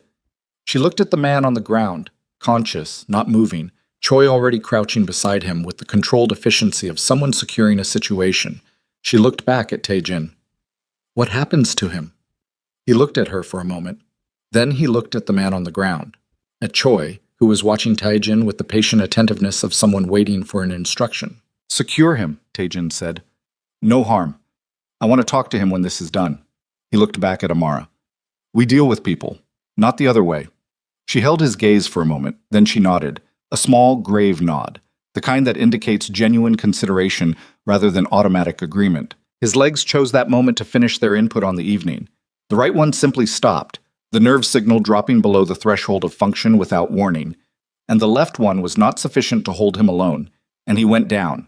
Not completely, not the full ground contact fall, because Ryu was there and Ryu had him by the arm before the descent became complete, and it resolved as a controlled kneel rather than a collapse, but there was nothing graceful about it, and there was no version of it that didn't happen in front of everyone in the courtyard. He was on one knee on the flagstone. His right hand was on the ground. The cold of the stone came through his palm, and he felt it, felt the cold, felt the texture, felt the grit of the stone surface. And that sensation, persisting through the failure of everything else, was simultaneously the most insufficient and the most extraordinary thing happening to him right now. Amara crouched down in front of him. She was at eye level with him now, which had never happened before. She looked at him with those direct, unshifting eyes, and she put both her small hands on his knees, right there in the courtyard, without being asked, without preamble or announcement. The heat came back. It came back faster than the first time. Not building, but arriving. The door already open the way she had said it would be. The pathways already mapped. The signal traveling the route it had learned last night, and covering the distance at a speed that his nervous system apparently now recognized. He felt his right leg. Fully. Both legs, from hip to foot, the heat and pressure and specific sensation of a body that was damaged and exhausted and being asked for more than it had available. He put his hand on his flagstone and pushed. He got his left leg under him, then his right. He stood with Ryu's arm and with Amara's hands on his knees, and with the combined residual will of a man who has just run out of every other resource, and found that will, when reduced to its pure form, does not require a body that cooperates. It simply requires a direction. He was standing. Amara stood with him, her hands staying on his knees as long as the geometry of their different heights allowed, and then she stepped back and looked up at him, and her expression had something in it now that was new. Not quite satisfaction, not quite relief, something that existed between them that didn't have a clean word. From beyond the estate wall, from the south side where the crowd still held, and the cameras still ran, and the lane still churned with 600 people who had come to this hill because they had heard something, came a sound that was different from the crowd sound of the last several hours. Not pressure, not the collective murmur of people waiting, something that built from the bottom of the crowd upward, rolling, getting larger. Someone in the crowd had seen the feeds. The interior courtyard's flood activation had tripped a camera that broadcast to the estate's exterior display system. The screen mounted above the main gate that was normally used for security announcements, and that was currently running a live feed of the north courtyard, because nobody had switched it off. The crowd had just watched Kang Tae-jin stand up. The sound coming over the wall now was not anger, not pressure, not the dangerous resonance of a mob approaching threshold. It was something rawer than that and harder to characterize. And Tae-jin stood in his north courtyard with blood on the flagstones and Ryu's wound and Choi's guards at the wall, and Amara beside him, and he listened to it rise. Then the outer gate intercom crackled and Choi's voice came through it with the particular flatness of a man delivering information that does not yet have a category. Chairman, the woman at the gate. A pause. She says her name is Nadia Brooks. She says she's Amara's mother. She also says, another pause, longer. She says she has a letter for you. She says an old man gave it to her in the crowd. She says the old man told her to make sure you read it tonight, before you make any decisions about tomorrow. Taejin looked at the intercom, then at Amara. Amara was looking at the intercom too. Her expression had shifted in a way he had not seen before. A slight tightening around the eyes. Something between recognition and the feeling that comes when a thing you have been waiting for, without fully knowing you were waiting, has finally arrived. What is it? Taejin said. She was quiet for a moment. Then she said very carefully, my grandma wrote letters. Before she died. She said some of them would find the right people when the time came. She paused. She said the old people in this neighborhood remembered everything, and that one of them would make sure the letters got where they needed to go. He looked at her for a long time in the floodlit courtyard, with the crowd sound rolling over the wall, and Ryu's blood on the flagstone, and his own legs shaking underneath him, and Seoul spread out below the hill doing what Seoul always did, which was continue regardless. Let her in, he said into the intercom. Both of them. Bring the letter. The outer gate opened. Nadia Brooks came through it with Song Jae-won at her left shoulder and 2 guards flanking, and she walked the way a woman walks when she has been pushing through 600 people for 20 minutes, and has arrived somewhere she does not recognize and is operating entirely on the specific fuel of maternal urgency, which does not require orientation or context and does not wait for either. She was 31 or 32, taller than her daughter by the distance that 9 years produces, with the same direct eyes and the same quality of attention and the composure of someone who has learned to hold herself together under pressure because the alternative was not available to her. She saw Amara. She crossed the courtyard in 4 steps and she had her daughter in both arms before anyone said anything, and Amara let herself be held with the small, complete relief of a child who has been managing alone and is now done managing. Nadia looked at Taejin over her daughter's head, at the courtyard, at the guards, at Ryu's wound and the man secured against the east wall and the state of the flagstone. Her expression moved through several things in rapid sequence: assessment, controlled fear, a hard anger that she was holding at distance with visible effort. And then it settled into something that was not warmth exactly, but was the decision to proceed without hostility until hostility became necessary. She told me she had a plan, Nadia said. Her English was American flat, Chicago or near it, the accent of somewhere specific that had been partially worn away by years somewhere else. She didn't tell me the plan involved this. She didn't tell me either, Taejin said. Most of it. Nadia looked at him, at his legs, at the way he was standing, the specific quality of it, the effort visible in the set of his shoulders and the grip of his hands, and the slight forward lean that a person uses when their lower body is not fully reliable and they are distributing weight through their core to compensate. She had the look of someone reassembling information into a new order. You can walk, she said. Partially, he said. Tonight more than this morning. Tomorrow, I don't know. She looked at Amara. Baby, did you? Yes, Amara said, into her mother's shoulder. I told him I could help. He fed us. Nadia closed her eyes for 1 second. Then she opened them and looked at Taejin again. The letter, she said. The old man in the crowd. I didn't know him. He was just there at the edge of the crowd when I was trying to get through, and he put it in my hand and said, make sure the chairman reads it before morning. She reached into her coat pocket and produced an envelope. Not new, the paper slightly soft with age, sealed with tape rather than glue, addressed in Korean characters and handwriting that had the careful deliberateness of someone writing in a language that was not first but was known. She held it out to him. He took it. He looked at the handwriting. He looked at the return address in the upper corner. Not an address, a name. 3 characters in Korean, small, written with the same deliberate hand. He stared at those 3 characters for long enough that Ryu, beside him, shifted slightly. He knew that name, not from his own history, from a history that predated him, that existed in the syndicate's oldest records, in the founding documents that Park Chul-ho had kept, and that Tae-jin had inherited along with everything else when he was 23 and the shoes were still on. A name from the neighborhood, from the years before the estate was an estate, when this hill was just a hill and the Black Dragon was still deciding what it was going to be. He opened the envelope, The letter was 2 pages, handwritten on both sides in the same careful Korean, and he read it standing in the courtyard with Ryu at his shoulder and Nadia holding Amara across the flagstones, and the crowd beyond the wall making it sound that was not anger and not grief, but something in between that had its own specific frequency. He read it twice. Then he folded it and put it in his jacket pocket and stood for a moment with one hand pressed flat against his chest where the letter was, which was not a gesture he had intended and was not one he would have made if he had been thinking about what his hands were doing. Ryu said nothing. Ryu had read it over his shoulder because Ryu was Ryu, and because after 11 years, Tae-jin had stopped pretending that Ryu's situational awareness had boundaries. He simply read it and stood beside his employer in silence and waited. "The conference room," Tae-jin said. "Tonight, 1 hour. I want Choi. I want the operational leads. I want legal." He paused. "And get Lee Sang-wook on the phone. Tell him I'll meet him tomorrow. In person. His location, my choice of time." He looked at Ryu. "Tell him I've read the letter." Ryu looked at him. "And Hwang. Hwang can wait until I'm done with Lee," he said. "Hwang is a problem. Lee is a question." He turned to Nadia.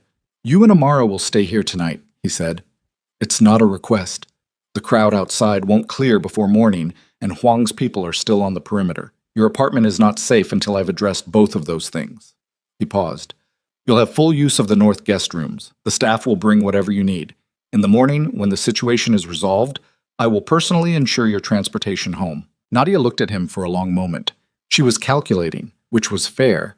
He was a man she did not know, in a place she did not know, who had just given her a directive in his own home about where she was permitted to go. And the fact that the directive came with genuine safety reasoning rather than genuine threat did not mean the power dynamic it operated within was anything other than what it was. "Are we guests?" she said. "Or are we here because it's safer for you if we are?" He met her gaze. "Both," he said. "You should know which one it is." She looked at him for another beat. Then she looked down at Amara. "Okay," she said. Not warmly, but cleanly, without the kind of residual resistance that would have made it something other than a decision. He nodded. "Ryu will take you up." Inside, in the medical room, Dr. Yoon closed the cut above Ryu's left eye with the focused efficiency of a woman who had done this many times before and had long since made her peace with the frequency.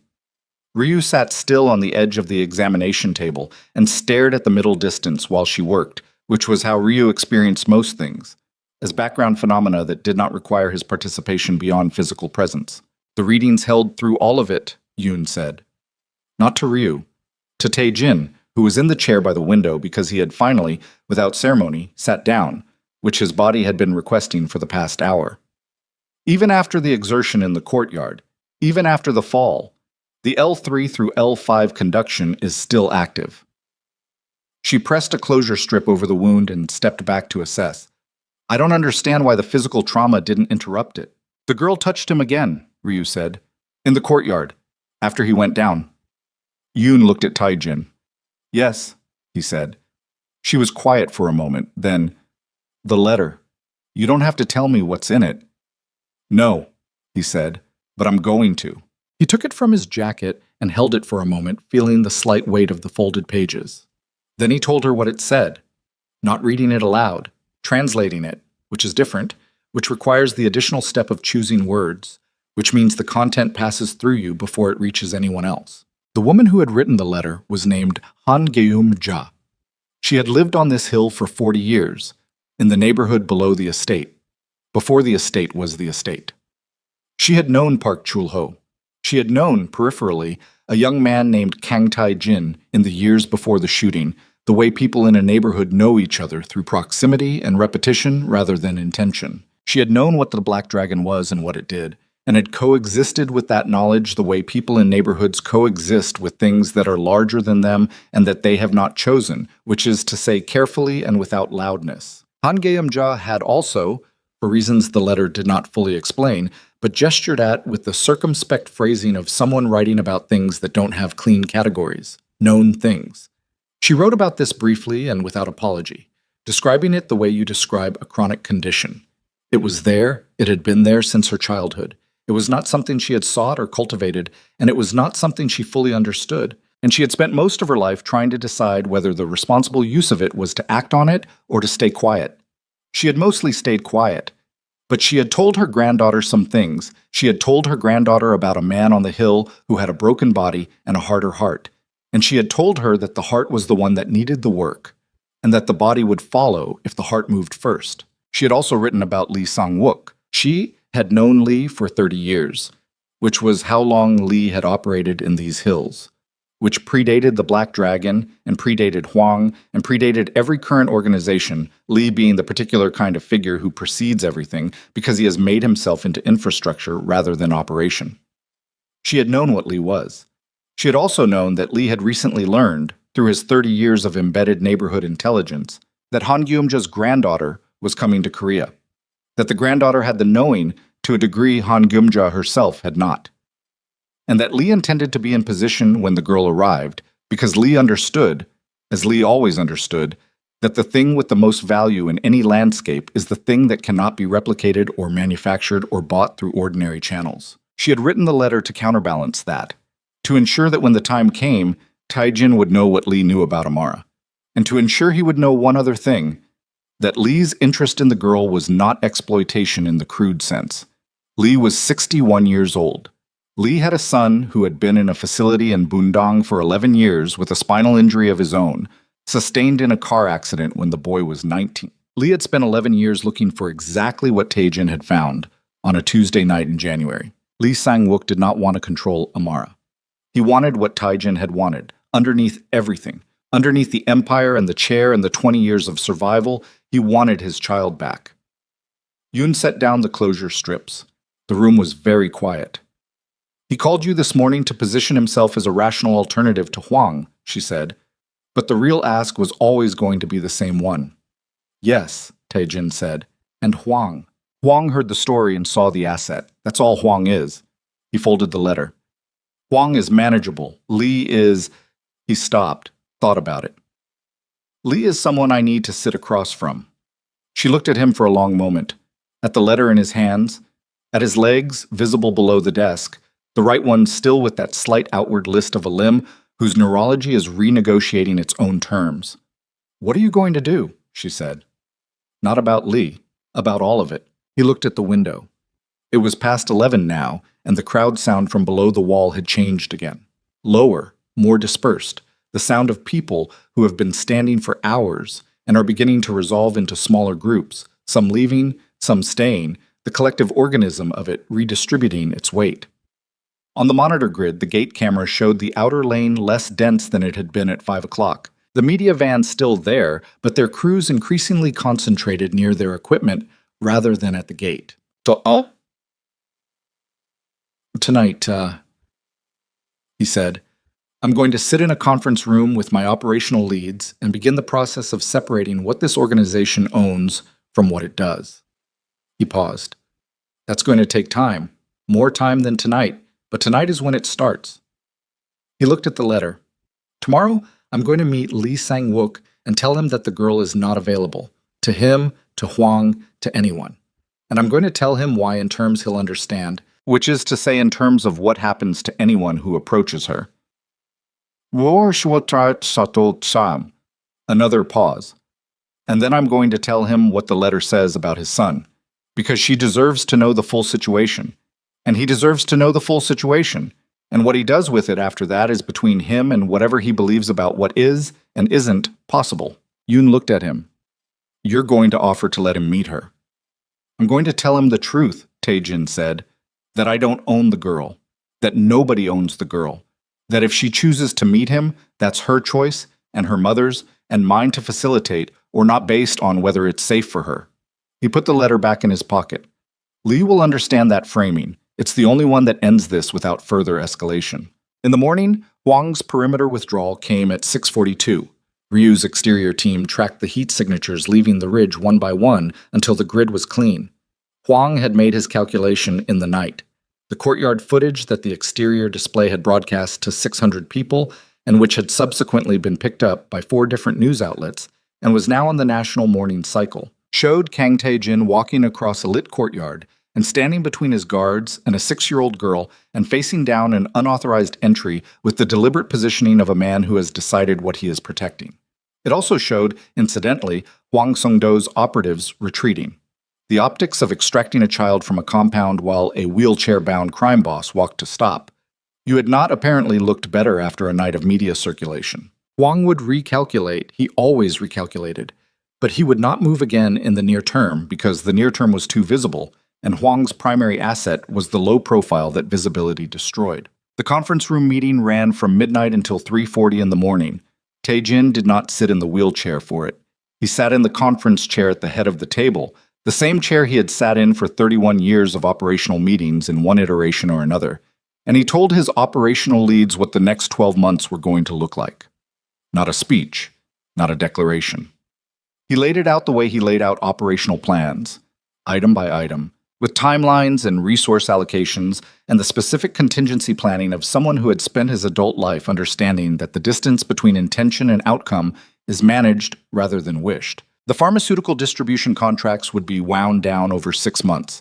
The port freight, the legitimate portions, which were substantial and had been substantially legitimate for years, would be restructured under a holding company that could withstand regulatory scrutiny. The operations that could not survive restructuring would be divested or dissolved. The people in those operations would be offered either legitimate employment within the restructured entities or, where that was not feasible, severance structured to give them options. Choi asked about the organizations that had paid tribute to Black Dragon. What happened to those relationships? Tae-jin said, "They become business relationships, or they don't continue. We're not collecting tribute from anyone in 12 months. If they want to operate in this city, they operate legitimately, or they find their own problems." Choi absorbed this. Huang won't accept that framing. Huang's options are going to narrow significantly over the next 6 months, Tae-jin said. We have documentation on 14 of his operations that the Organized Crime Bureau would find very useful. That documentation becomes a management tool, not a weapon. Unless Huang makes it necessary to be a weapon. Legal was quiet for a moment. Then, "You're describing a complete operational transformation of an organization that has existed in its current form for 31 years. Yes, Tae-jin said. 12 months for the primary restructuring. Longer tail on the secondary elements. I want a legal structure in place that I can put my name on." He paused. "My actual name." He met Lee Sang-wook the following afternoon in a building in Yongsan that Lee maintained as a legitimate real estate office, and that was, in every meaningful way, also a room where Lee met people he needed to meet without anyone else being aware of the meeting. The room was on the 14th floor and had windows on 3 sides and looked out at Seoul from the kind of height that makes the city's density comprehensible in a way it isn't from the ground. Lee was smaller than he seemed on the phone. This was always true of people whose primary presence was vocal. They calibrated larger in imagination than in person. He was lean, gray-haired, dressed with the quiet expensiveness of someone who spends money in ways that don't announce themselves. And he stood at the window when Tae-jin came in and turned around with the unhurried ease of a man who has arranged his life so that things come to him rather than the reverse. He looked at Tae-jin walking across the room without a wheelchair, and his expression changed. Not dramatically. A small shift in the region around his eyes, a fractional adjustment of the set of his mouth, the kind of change that occurs in people who have spent decades controlling their faces when something arrives that bypasses the controls. They sat across from each other at a table that had nothing on it. "The letter," Lee said. "Yes, Han Geumja." He said the name with the weight of someone who has been carrying it a long time. "She died 8 months ago. I paid for her burial through intermediaries because she wouldn't have accepted it directly." "She knew you for 30 years, Tae-jin said. "Since before you were in this business," Lee said. She was a woman who knew things and kept most of them to herself, and occasionally, when she decided the situation required it, she used them." He looked at his hands on the table. "She told me about the girl 2 years ago. She told me Amara had the same ability she had, stronger, and that the girl would come to Korea eventually because Nadia, the mother, had run out of options in Chicago, and Korea was the next option. She told me that when the girl arrived, she would go to the hill." He paused. "She told me she had already told the girl about the man on the hill." "She told you all of that?" "Yes." He looked up. "She also told me that if I moved on the girl, if I tried to use her, to take her, to control the situation in the way that I control situations, She would make sure that the documentation she had on 30 years of Eastern Compass Alliance operations would reach every relevant authority simultaneously. A pause. She had been collecting it for 30 years. She was very thorough. Tae-jin looked at him. She played you. She played everyone, Lee said, and something in his voice on the word everyone had a texture that was not quite admiration and not quite grief. She set the board so that the only way any of us could get what we actually wanted was to behave correctly. He looked at the window. At Seoul. I am 61 years old. My son has been in a facility in Bundang for 11 years. I have spent 11 years trying to buy what cannot be bought and arrange what cannot be arranged. I am not a man who is accustomed to running out of options. He looked back at Tae-jin. And then an old woman in a neighborhood told me there was a child who might be able to do what 11 years and more money than I want to calculate could not, and also told me there was nothing I could do to get to that child except sit down and wait and behave. Tae-jin sat with that for a moment. The embedded asset, Kim Yong-soo. I needed to know when she arrived, Lee said. I wasn't going to move on her, I needed to know. You were going to ask me? Yes. So ask, Tae-jin said. Lee looked at him for a long moment. The smooth, unhurried quality of his manner had not disappeared, but underneath it now something else was visible. Not vulnerability exactly, but the specific quality of a man setting down a management tool and speaking without it for the first time in a long time. I would like to meet her, he said, with her mother's permission and yours, in whatever context and with whatever conditions you determine are appropriate. He paused. I am not asking for a guarantee. I understand that I have no standing to ask for guarantees. I'm asking for the possibility. Tae-jin looked at him, at the window, at Seoul beyond it. That's not my decision, he said. I'll bring you her mother's answer.